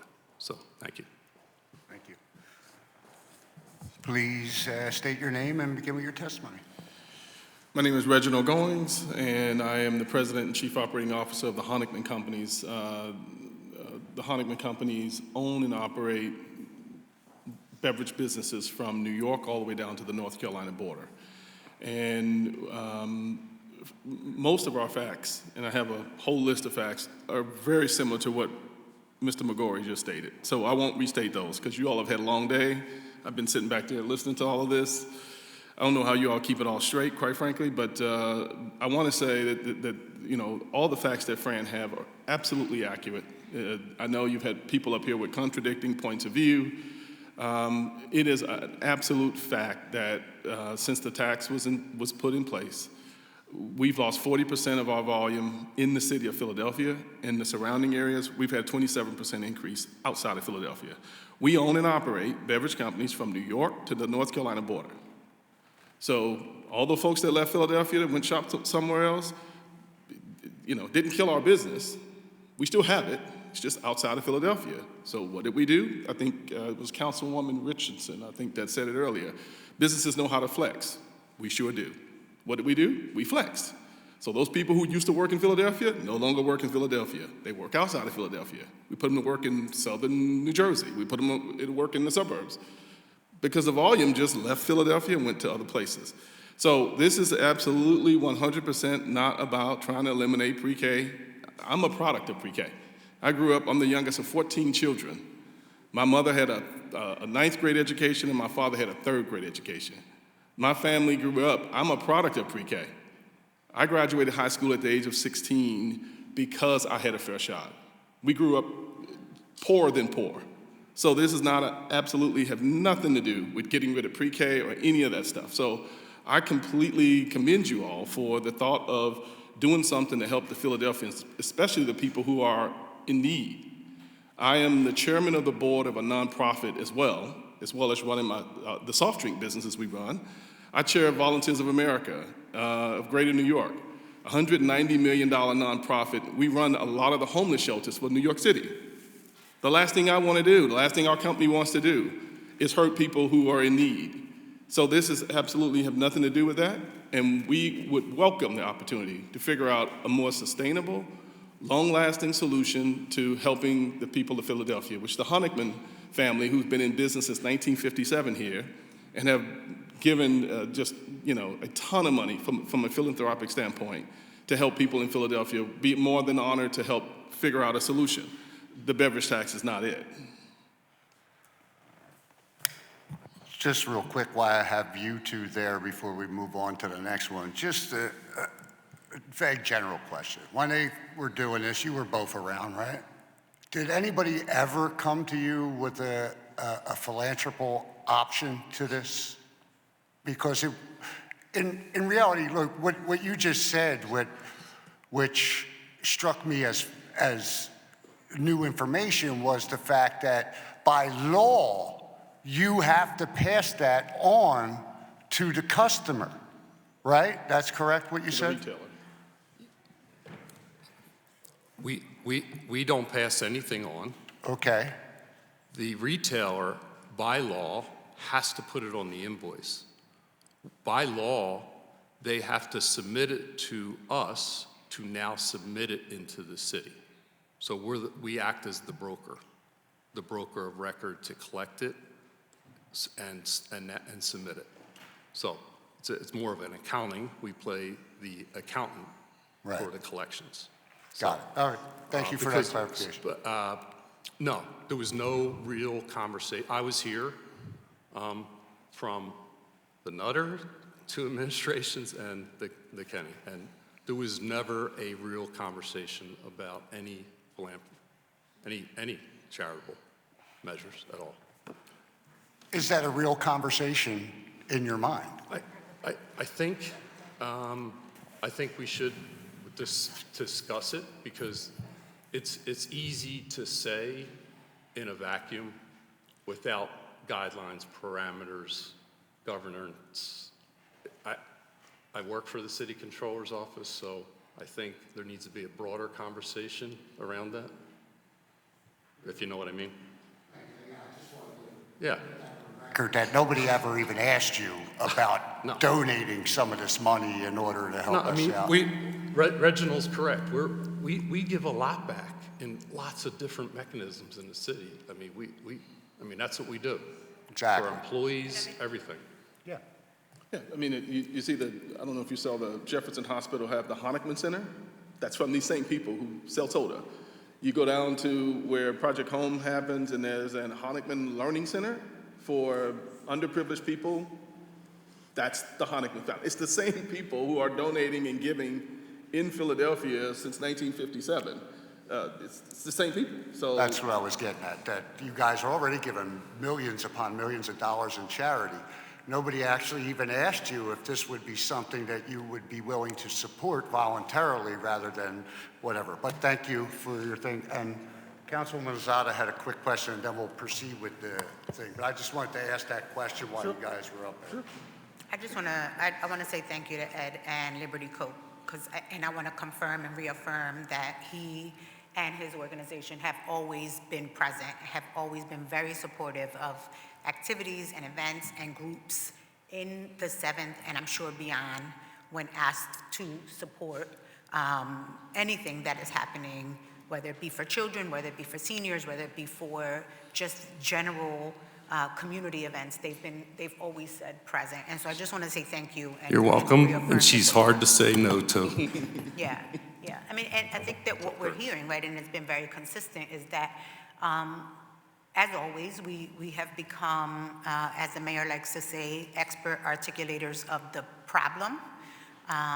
What I will add to that is that although many know the problems, none of us want to respond to the difficult decisions that need to be made to be able to fix the problem. And so I think that this is the beginning of what I hope are more conversations through a task force or a working group that will bring us together to find more sustainable solutions around how do we do both, right? How do we protect our workforce and keep manufacturers and small businesses working, operating, and thriving, and how do we respond to our children through pre-K and after-school programs that are absolutely necessary in order to be able to keep our workforce working. And so thank you again for all that you do in the 7th and beyond to make sure that community groups are supported through Liberty. Continue, I'd like to make a note of our colleague, Councilman Curtis Jones, Mr. 4th District is here. Did you have, yeah, go ahead. Thank you, Mr. Chairman, and thank you, members of the committee. I'm one of the survivors of the soda wars, if you would. I was here when we deliberated a long time, and I was listening to the hearing in my office, and I remember Mr. Heimlichman sitting right outside my office, because I think we had a plug there that he could charge his battery. And literally, this chamber went back and forth about where we were. There were 8 votes, there were 9 votes, there were times that Bill Green, who used to be here, was the anti-soda tax guy, and at times I picked up the banner to become the soda tax guy, but we all of us cared about the kids. At the end of the day, cared about the kids. And one of the things that Member Harity, Chairman Harity, wants to do is figure out sustainability. He wants to figure out, is there a reliable substitute for the soda tax? And some may argue it was a regressive tax and this, that, and the other. Some say that, but what made me come down this hallway is the word flexing.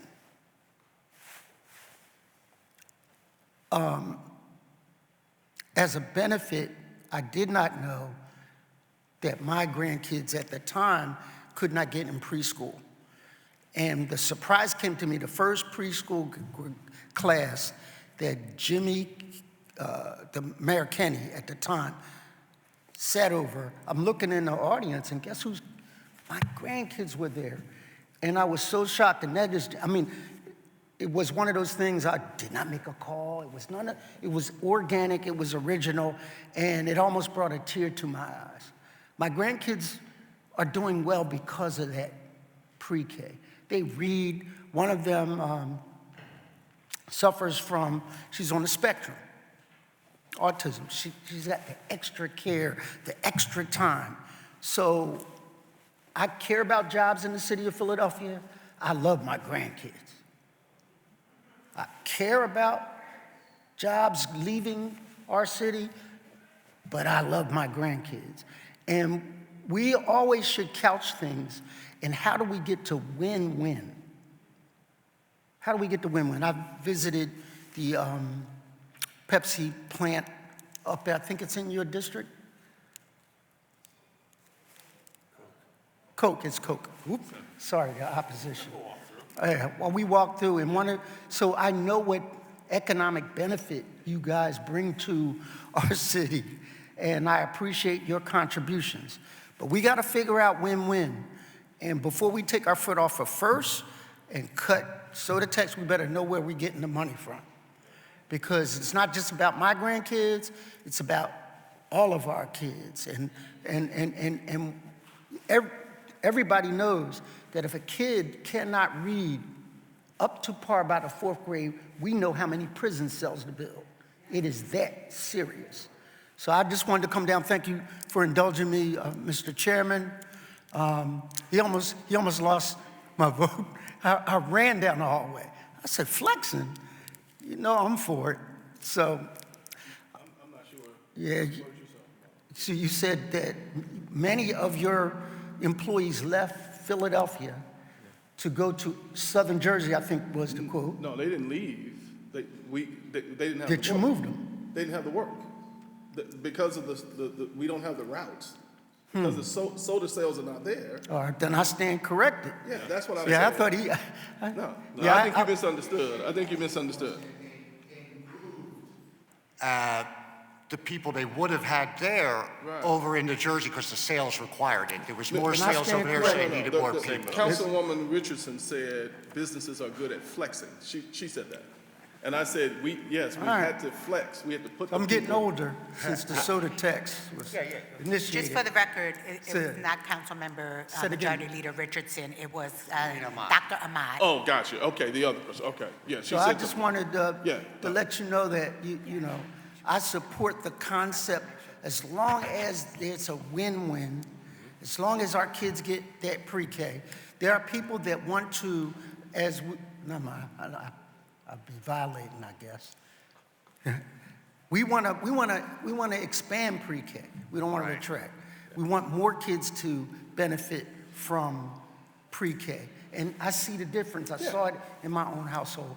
So I want to bring soda prices down because I drink soda. Health be damned. I do. But and I respect the economic contributions you guys make. Thank you, Mr. Chairman. Thank you, Councilman. I'm gonna go back down the hallway and listen. Yeah, we're going to assume your testimony. Thank you. Good afternoon. I'm Jennifer Rodriguez, and I serve as President and CEO of the Greater Philadelphia Hispanic Chamber of Commerce. I appreciate the opportunity to speak today on behalf of our members regarding the Philadelphia beverage tax. While GPHCC does not currently hold a formal position on the tax itself, we're actively engaging with our members to better understand its impact and implications. Earlier this month, we initiated a survey to gather updated feedback from our members, our business members. Preliminary feedback aligns with concerns raised in our original survey conducted when the tax was first proposed. The businesses that responded, primarily small enterprises located in North Philadelphia neighborhoods, include bodegas, restaurants, retail shops, and professional service providers. Many operate with fewer than 5 employees and are deeply embedded in their communities. Among those who sell sugar-sweetened beverages, some reported raising prices to offset the tax, while others noted no direct impact. However, indirect effects, such as changes in customer traffic and supplier costs, were also mentioned. In fact, notably, one respondent observed improvement in nearby parks, suggesting that the tax has had visible community benefits. So the results are mixed. When asked about overall impact of the tax, responses have been mixed. 50% rated it as very positive, while others expressed concern or uncertainty. Importantly, 75% of respondents believe that the tax has supported improvements to public services such as parks, schools, libraries, and pre-K programs. We want to emphasize that one of the original goals of the beverage tax was to expand high-quality access to high-quality pre-K education, a goal that our members, and we have spoken about this today, strongly support. It is essential that this benefit continues to accrue in our communities, particularly those served by Hispanic-owned businesses. Early childhood education is a foundational investment in our city's future. It is one of the top challenges for small business owners, and its sustained funding must remain a priority. At the same time, our members recognize the need for balance. They understand the importance of investing in public services, but they also emphasize that the burden borne by small businesses, especially those in underserved communities, must be acknowledged. One respondent eloquently stated that the revenue from the tax should create a balance, supporting essential public services while also easing the burden on business community. To that end, perhaps there's an opportunity for the beverage tax to be very transparent and equitably allocated, and there may be an opportunity for a portion of these funds to be reinvested directly in the businesses that have absorbed the cost of the policy through small business grants and other economic support mechanisms. This is a difficult compromise our businesses have made, accepting added cost and the potential revenue loss in hope that their sacrifice will lead to meaningful community investment. And so we believe that honoring this compromise is not only fair, it is essential to building trust and fostering an inclusive economic growth. Thank you. Good afternoon, committee members. My name is Mike Howells. Thank you for the opportunity to provide testimony today. I will do everyone in this room a favor, and I will be brief and summarize my comments. I'm here today on behalf of the Pennsylvania Food Merchants Association. PFMA has been advocating for the food and beverage industry across the Commonwealth since 1952. Today, the association represents more than 600 members and 3,000 retail food stores that collectively employ more than 350,000 Pennsylvanians.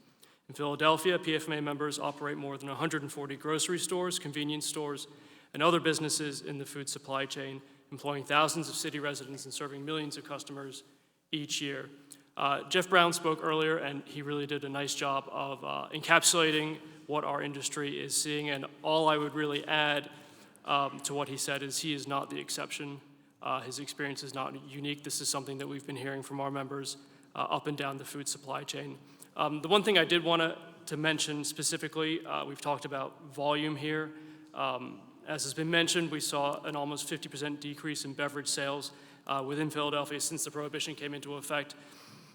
This decline has not only reduced revenue for businesses on those specific items, but it's also decreased foot traffic in grocery and convenience stores, which has adversely impacted other sales. And I think what's important to understand about the grocery industry is that it survives based on sales volume, not on the margin of individual products. We need a lot of people coming through the doors to make the numbers work. And the soda tax has hurt us in that respect. The average margin in food retail is between 1% and 2%. So in other words, the difference between a grocery store ending the year in the black or in the red is between 1 and 2 cents on every dollar of revenue they make. That's why this tax has been a real challenge. Those margins are already fine, and there's a limited ability to absorb those costs when it comes to other goods that are being sold. Councilmember Lozada, to your point of establishing a working group or task force, absolutely whatever you come up with in terms of continuing this discussion. Hopefully this is not the final word, but the start. On behalf of PFMA, please count us in. Thank you.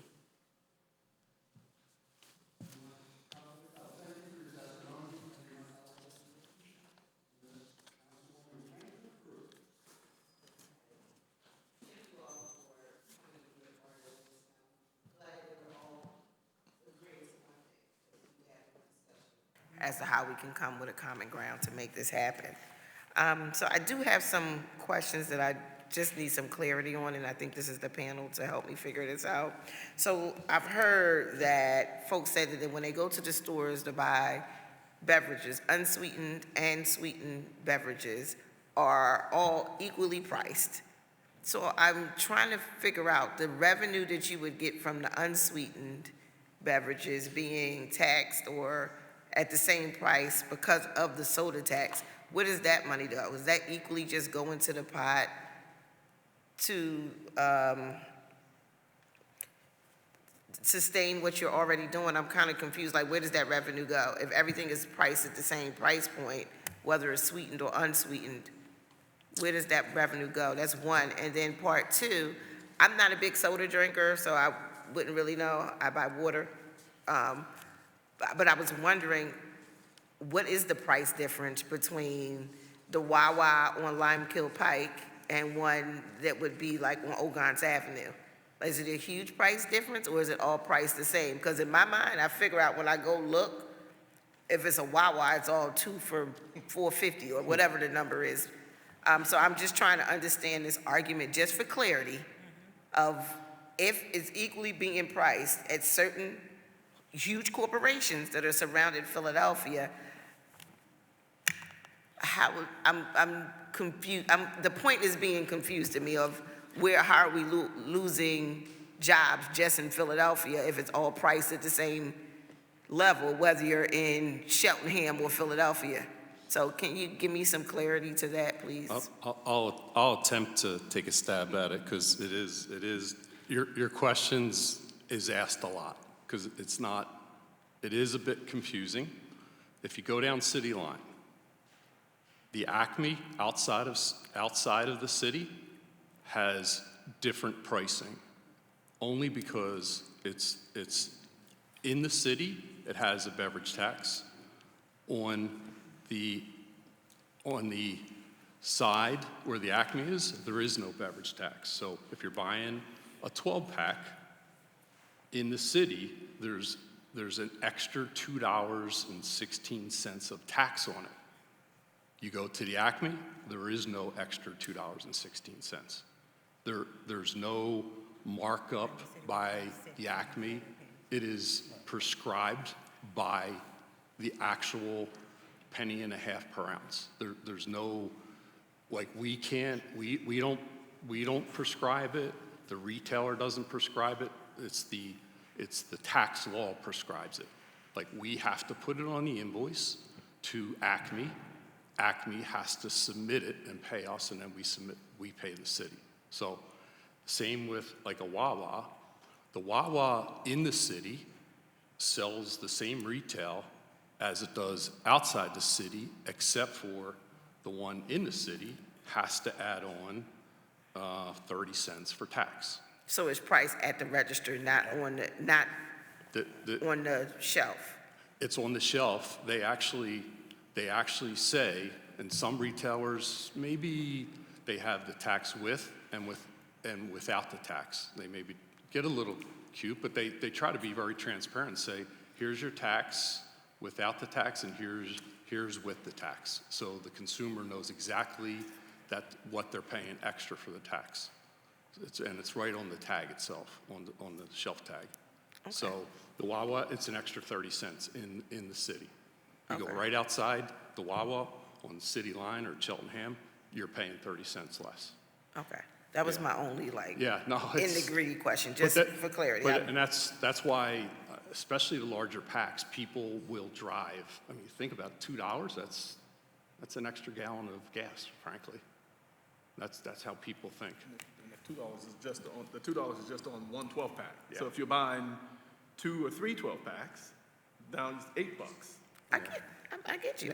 I'm following it because I'm just trying to, because that we have so many other taxes in the city. We have the cigarette tax, we have taxes on alcohol and all these other sin items.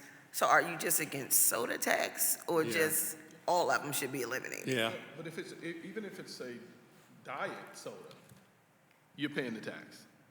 If it's full sugar cola, you're still paying the tax. So it's a misunderstanding. So should we do a sugar tax? Let's tax all sugar items? Is that what we're leading towards? I think instead of just pointing out a beverage tax, if you want to do something to say, hey, we need something on all things that have sugar, then okay. But this is just specifically on beverages, whether or not it has diet or regular, it's still taxed. So it's more taxing soda than it is taxing sugar.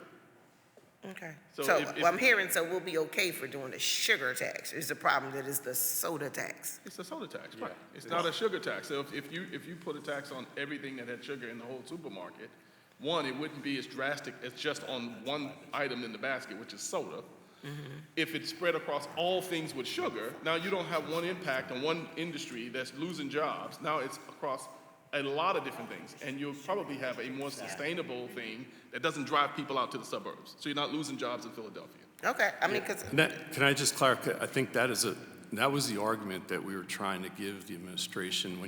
When you pick one item, it is a huge percent I mean, it's a huge percentage increase on one item versus a broad-based tax, where it's just a little bit of a tax on a bigger item. It's only 1% or like a 2% sales tax. I mean, honestly, I'm in the city. It's a rounding error, frankly, in a lot of cases. Nobody really blinks about a 2% tax. But a 40% tax on something, yeah, they just stop buying. So I think that's what Jeff Brown was trying to say. A broad-based tax would have been much more palatable, and that's where we were trying to kind of sell the administration on something that was more broad-based. Okay. Generate the same kind of revenue. Yeah. Same kind of support for pre-K, same kind of support for, rebuild. I mean, all the same things. Just not driving people away from Philadelphia. Okay. I can leave it there. Live without? I can live with that. You good? Mm-hmm. Are you good?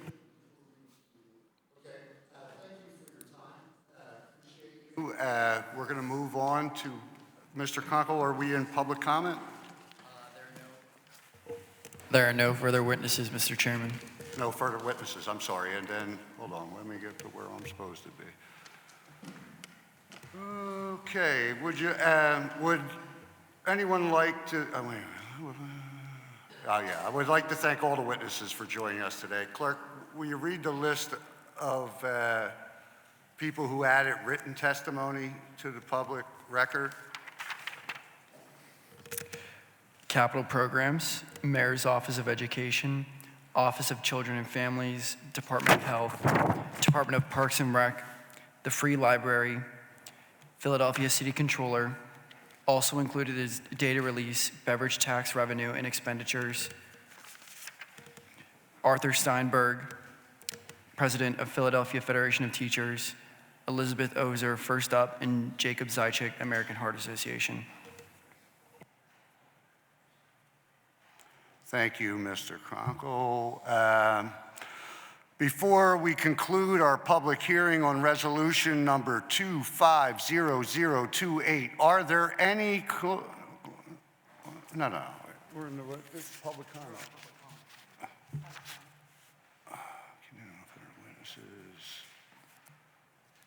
I don't have the, okay, here we go. There are no other speakers on the, public comment. Where am I at? Mr. Kronkel, will you please call the next speaker? Mr. Kronkel, I'm missing a sheet, that's why. Sorry about the confusion here.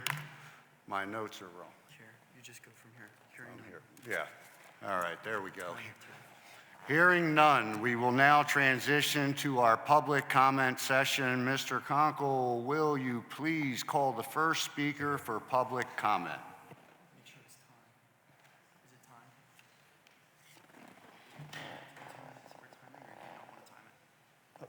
3 minutes,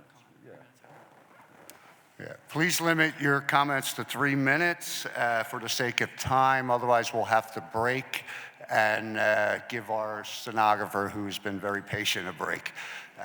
But if we can get through this, there's not many public comment speakers. We won't have to do that. But it doesn't matter. Please bring up anybody that's here for public comment. Elizabeth Farwell. Okay. You'll call them out, and whoever's here will come. Daler Komodov.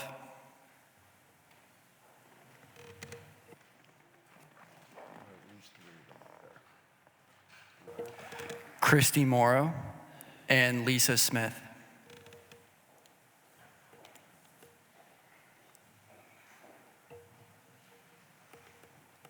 Laverne Cheeseborough. Good stuff.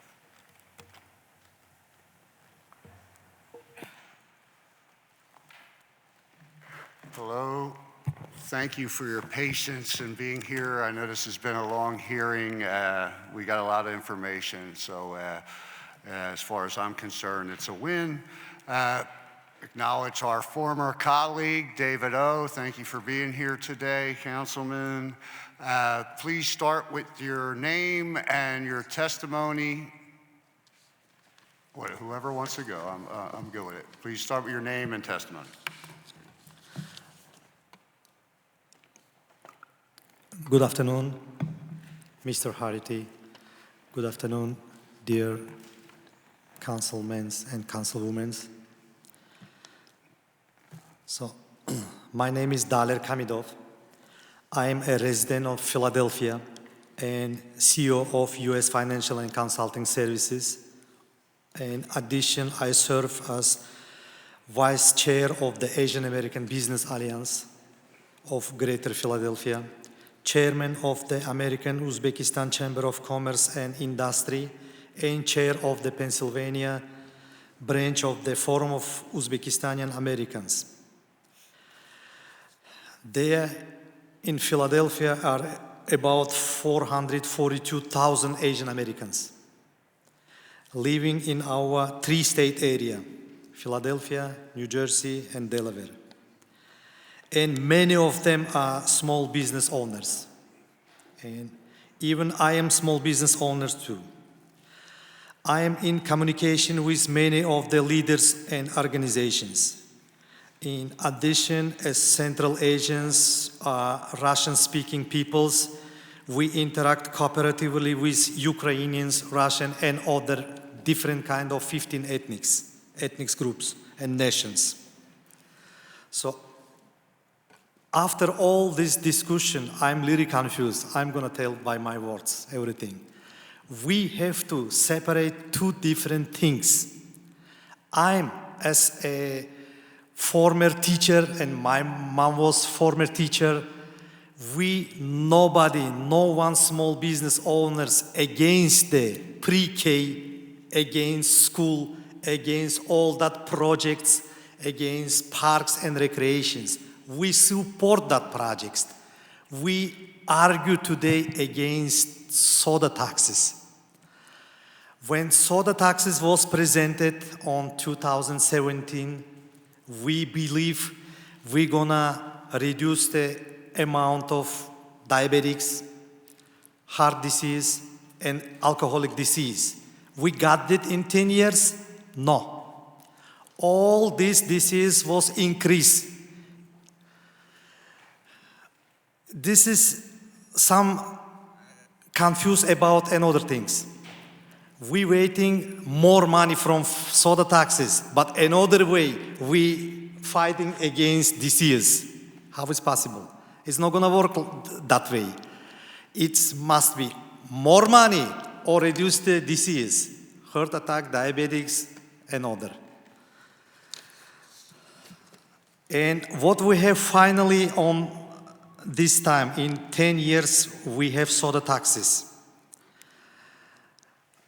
Before soda taxes was approved on 2016, we had 17,500 cases of heart disease.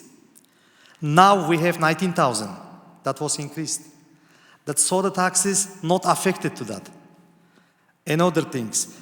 Before soda taxes, we had on 2016, 11,000 cases diabetics. On 2024, we have 12,000. It's increased again. Same thing, we got 70 millions last year, I believe, right, from soda taxes. But from that, we spent 32 millions for alcoholic disease. Around the country, we have 19,000 cities, and only 8 of them have soda taxes. One of them, Philadelphia. How pay another 19,000 cities for park recreations, for pre-K, for another? They found another sources. Do we have that sources? Yes, of course. Philadelphia is a big city. 1,500,000 people live right here. And people who sitting on the chair, seats right here, or who got the signs like small taxes but big differences. I want to explain to you guys what does mean. A few minutes ago, CEO of Pepsi or Coke company, he said we got increased 40% of prices for soda, right? Who pay that? Big companies? No. I'm as a owner restaurant, I will tell you. You guys who hold the sign, you pay the taxes from your pocket. Because I live on the border of Philadelphia and out of Philadelphia, Bensalem. Every month I spend $2,000 for food only, for my family of 4 people, $2,000 monthly. After, of course, in my food basket, I have some beverage too. It's not only Coke or Pepsi. It's another Powerade, Gatorade, it's sweets, it's another non-alcoholic beverage. It's so many of them.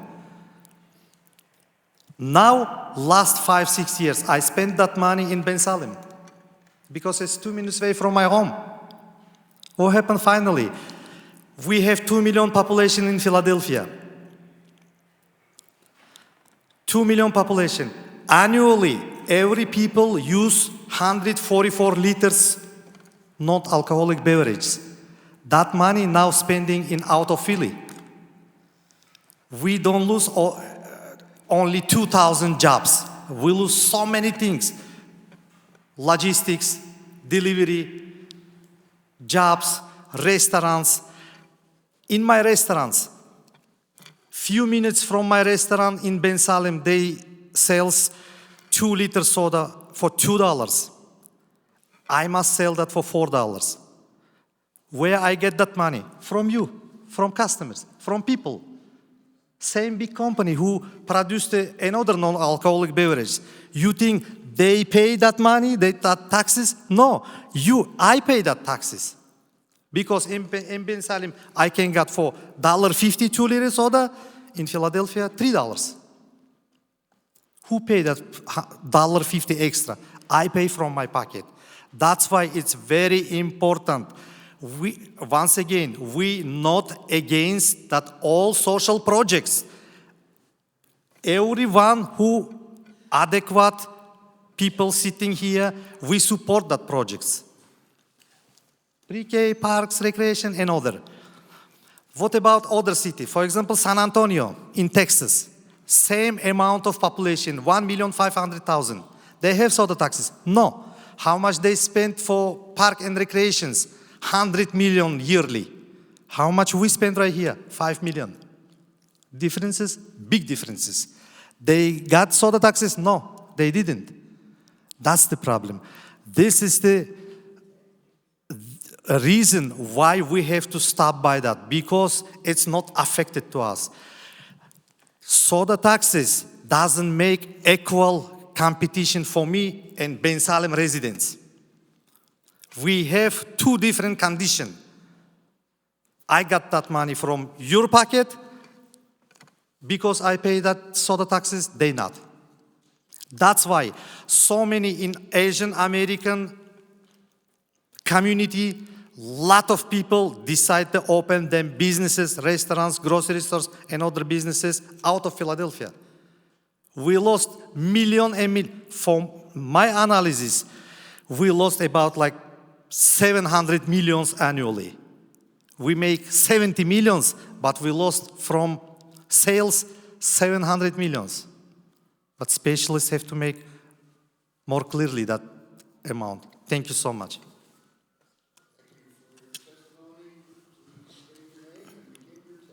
All right, thank you very much. My name is David O, and I want to first thank you for holding this hearing, really looking at the idea of how can you sustain this program over a long period of time. I think it's a very important question. The perspective that I'd like to present is that of the Asian American Business Alliance of Greater Philadelphia. We are an umbrella group that represents many restaurants, corner stores, takeout restaurants, and other types of businesses that deal directly with the neighborhoods, communities, and others, spanning from the Middle East to the Pacific Rim, so a very broad organization. We are tri-state, and so we're not only in Philadelphia, and so my comments are related to that perspective. And it is because, myself having been a legislator once, I know that you need to get the best possible information to make your decisions in the best interest of this city. So I'll try to be direct about this. The soda tax is a very disliked tax. What I mean is disliked by businesses. Whether they benefit or they are harmed by it, they don't like the tax. That means our businesses just outside of Philadelphia like the tax in the sense they benefit from it. They don't like the tax because they don't want that tax to happen in their county, in their township. They don't think it's a wise or smart tax. They do appreciate the Philadelphia tax because they've seen an equal amount of increase in their sales as we have seen a decrease in our sales. Greater employment, other things. I doubt they've seen an increase in cavities or obesity commensurate with the increase in their sales, quite frankly. Our businesses in the city truly dislike that tax. There's many other issues they may have, but that tax is very representative of this. If you are going to fund pre-K, if you are going to provide a benefit to the children, doesn't that fall upon the public? In general, everybody, not just one small sector of the community, not just those businesses, retailers who sell to people, and in this case, sell to mostly the poorest people in our city. So now they're increasing costs to them. It creates a lot of problems, a lot of animosity, and they don't like to do that, but they are kind of forced to do that. These businesses would rather be able to reduce or repeal that tax, as you said, what is going to replace it. But if you spread the tax or the fees across, you would have more money, more sustainable over a long period of time. So what our business organization very clearly, in our board, we voted against the funding of pre-K through solely the soda tax. We are very much standing with you in the sense you have to find a more sustainable, broad-based way that you can really do this, because the result of the tax is this.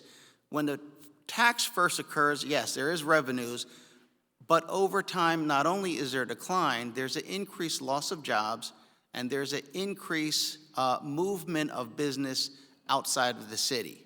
The type of jobs that people in these communities need, they are, for the most part, not going to get a high-paying job at Comcast. Hopefully, there'll be manufacturing jobs, but small business jobs are the jobs that need to be created in most of our neighborhoods where people can find real employment and develop themselves from there. So for us and our board and our organization, we would urge this council to do what you're doing, find an alternative to a very particular, narrow, hard-hitting tax that has caused the loss of jobs, loss of opening businesses, and has really burdened the poorest people the most. Thank you.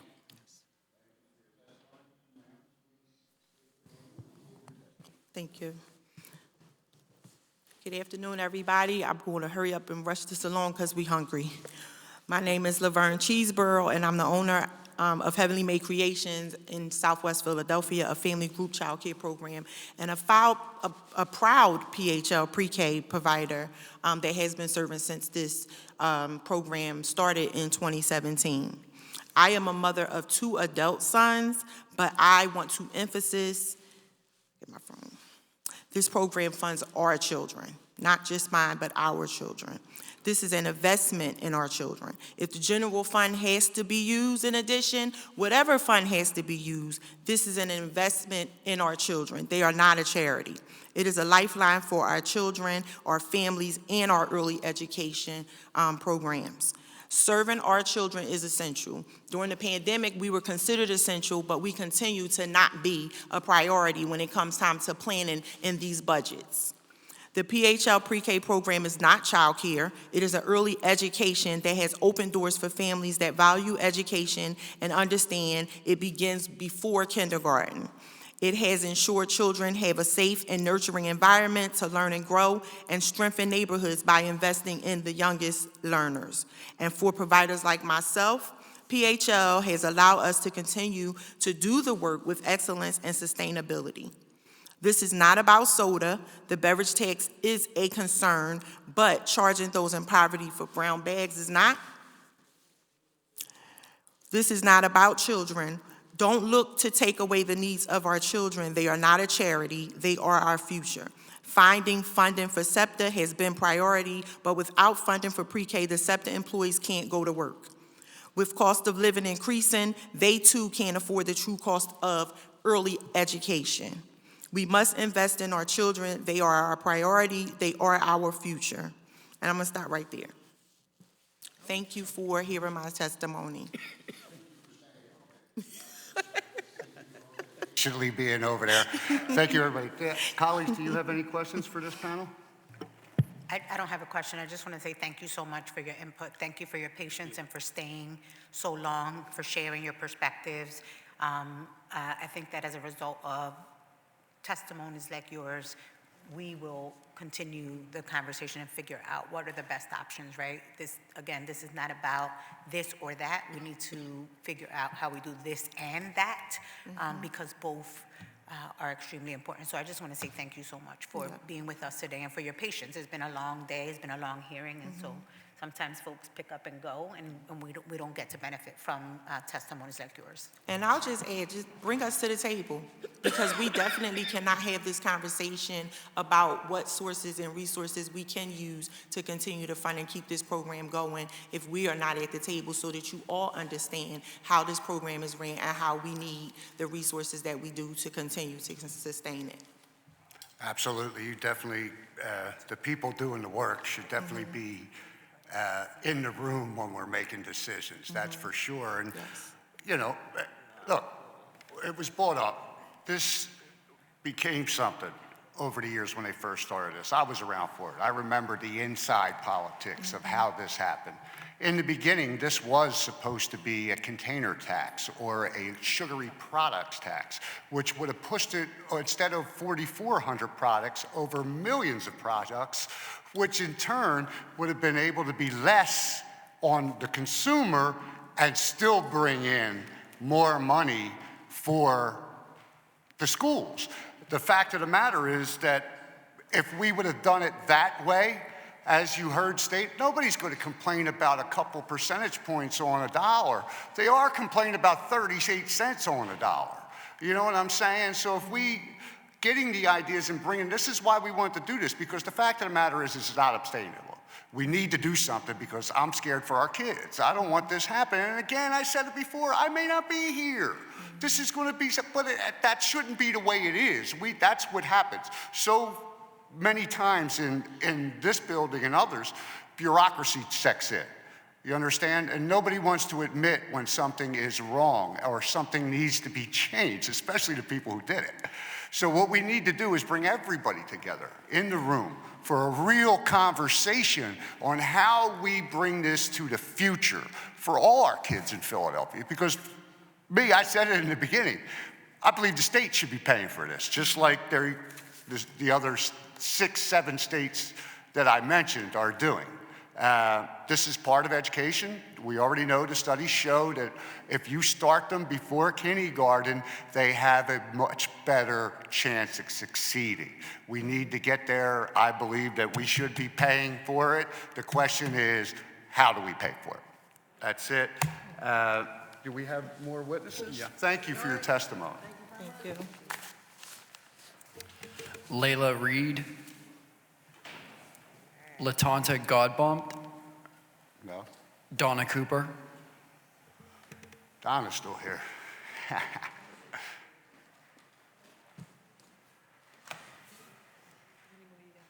Thank you for your patience. No problem. I don't understand. We should have had you on one of the panels. Oh, that's but okay. It's freezing okay. in here, so I have my coat on, sorry.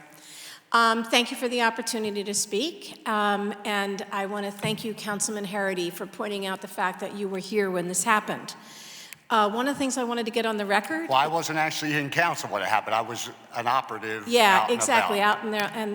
And Councilwoman Brooks is very familiar with the creation of the soda tax and what happened. And I just want to get on the record that council had 18 hours of hearings. The soda industry, the chambers, the early childhood community were deeply involved in the conversation, and philanthropists. In fact, the conversation about Harold Honigman, he was in this council, and he was asked point blank If we don't pass the soda tax, will you come up with the $50 million that's needed? And he's like, what are you guys, crazy? I mean, even the largest contribution to Project Home, beloved Project Home, is $5 million a year. And collectively, they raise less than 20% of their budget from contributions. So the idea that philanthropy is going to be a way that we fund a $67 million set of investments in kids, I think is not a realistic starting point. I also want to say that those 18 hours of hearings were predated by a commission that met for 18 months, on which Marita Crawford sat, as did I. And we worked through revenue options. And this was the consensus of that commission as a viable revenue option, knowing that once it was instituted, the amount of revenue would decline. But in spite of your claiming that it is not working, we are generating 83% of expected revenue. We thought we'd get 80, we're at 67, that's 83%. That's a pretty good return on something that was expected to decline much more rapidly. Should we do more? Absolutely. But the idea that we're going to solve this with a tax credit for contributions, and so charity is the way our kids are going to get a good start in life, I would urge us to think otherwise. Now, the real reason I wanted to be here today is because there are many studies that point out that when the soda tax was enacted, the soda industry increased the price of soda greater than the amount of tax immediately. The tax was, 1.5 cents an ounce. The amount that was jacked up on the prices was a 30% increase in soda above the tax. So for Pepsi and Coke and the union to come here today and say that they lost jobs because of the tax, that may be true. We don't know, because they increased the price more than the price of the tax. So we can't say, oh, it's the tax that caused this problem. There are industry patterns, particularly in taking advantage of the passage of the tax, that may have contributed to whatever job declines that they have suggested. But I would urge you, councilman, to ask for the evidence of that job decline, because you cannot see it in public data, Bureau of Labor Statistics, unemployment. There is no change in the distribution or in the retail sector that anybody can identify that comes anywhere near the numbers that the soda industry is claiming. If they were able to show 1,000 job losses over 8 years, that would be 200 jobs a year. I don't know what that means. I don't know what that data is. I don't think anybody does, because I don't think that data exists. But if it does, they should show it. And then contrast that to the 1,350 jobs created in pre-K, sadly at a lower pay rate. But I would ask us to think more carefully about the jobs claims, the soda sale claims, and the reason that happened. Now, Councilman Brooks, thank you very much for asking about the sugary drink versus unsugary drink price. When soda was enacted, I went to my corner store. Sweetened and unsweetened beverages went up the exact same price. I, last weekend, went to 18 stores. Every one of them had sweetened and unsweetened at exactly the same price. So that means if we've generated $67 million on unsweetened beverages, I'd love to know what they've generated, on sweetened beverages. I would love to know what they've generated on unsweetened beverages. And explain to me how that sort of extra windfall didn't do something for them to enable them to continue to employ their employees. So there's a lot of data here that if you are going to bring people together, please recognize we will be dogged to demand industry evidence, to demand that they open their books, to demand that they show where these job losses are, and to demand they show us where the money that they bilked Philadelphians out of on unsweetened beverages, where that money went. And maybe we should be thinking about a beverage tax as opposed to an all-sugar tax, because we've already got that industry showing that they can make a ton of money and continue to employ people. They told the councilwoman who was, Councilwoman Maria Quinones, they were going to close her soda plant right away, right, the bottling plant. And you live near there. And you know that bottling plant is still there. So the fact of the matter is, we were told the sky was going to fall. I believe the soda industry has made more money off of this tax than they expected. I think we are doing a very good job with collections, getting 83% of the revenue, and it is having the desired impact. If we're going to bring people together, let's start with the facts, get them to give us evidence, and then think about how we do more. That's all I came to say to you today. Thank you.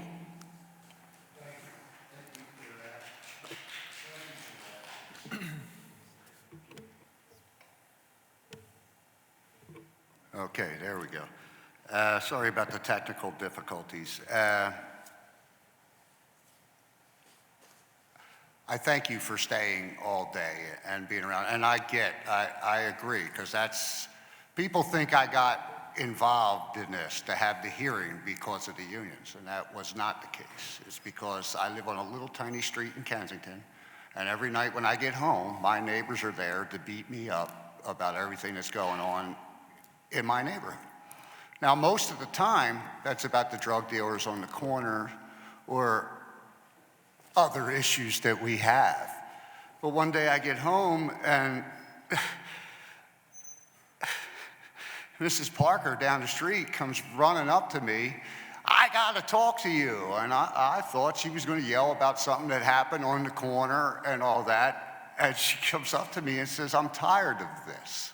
She says, my 99-cent bottle of soda went from 99 cents to $5. Now, it's only supposed to be $3.20, but come to find out, the store was putting a surcharge on it, on top of it. So that's exactly why I did this. A, we got to start enforcing what we got going on already.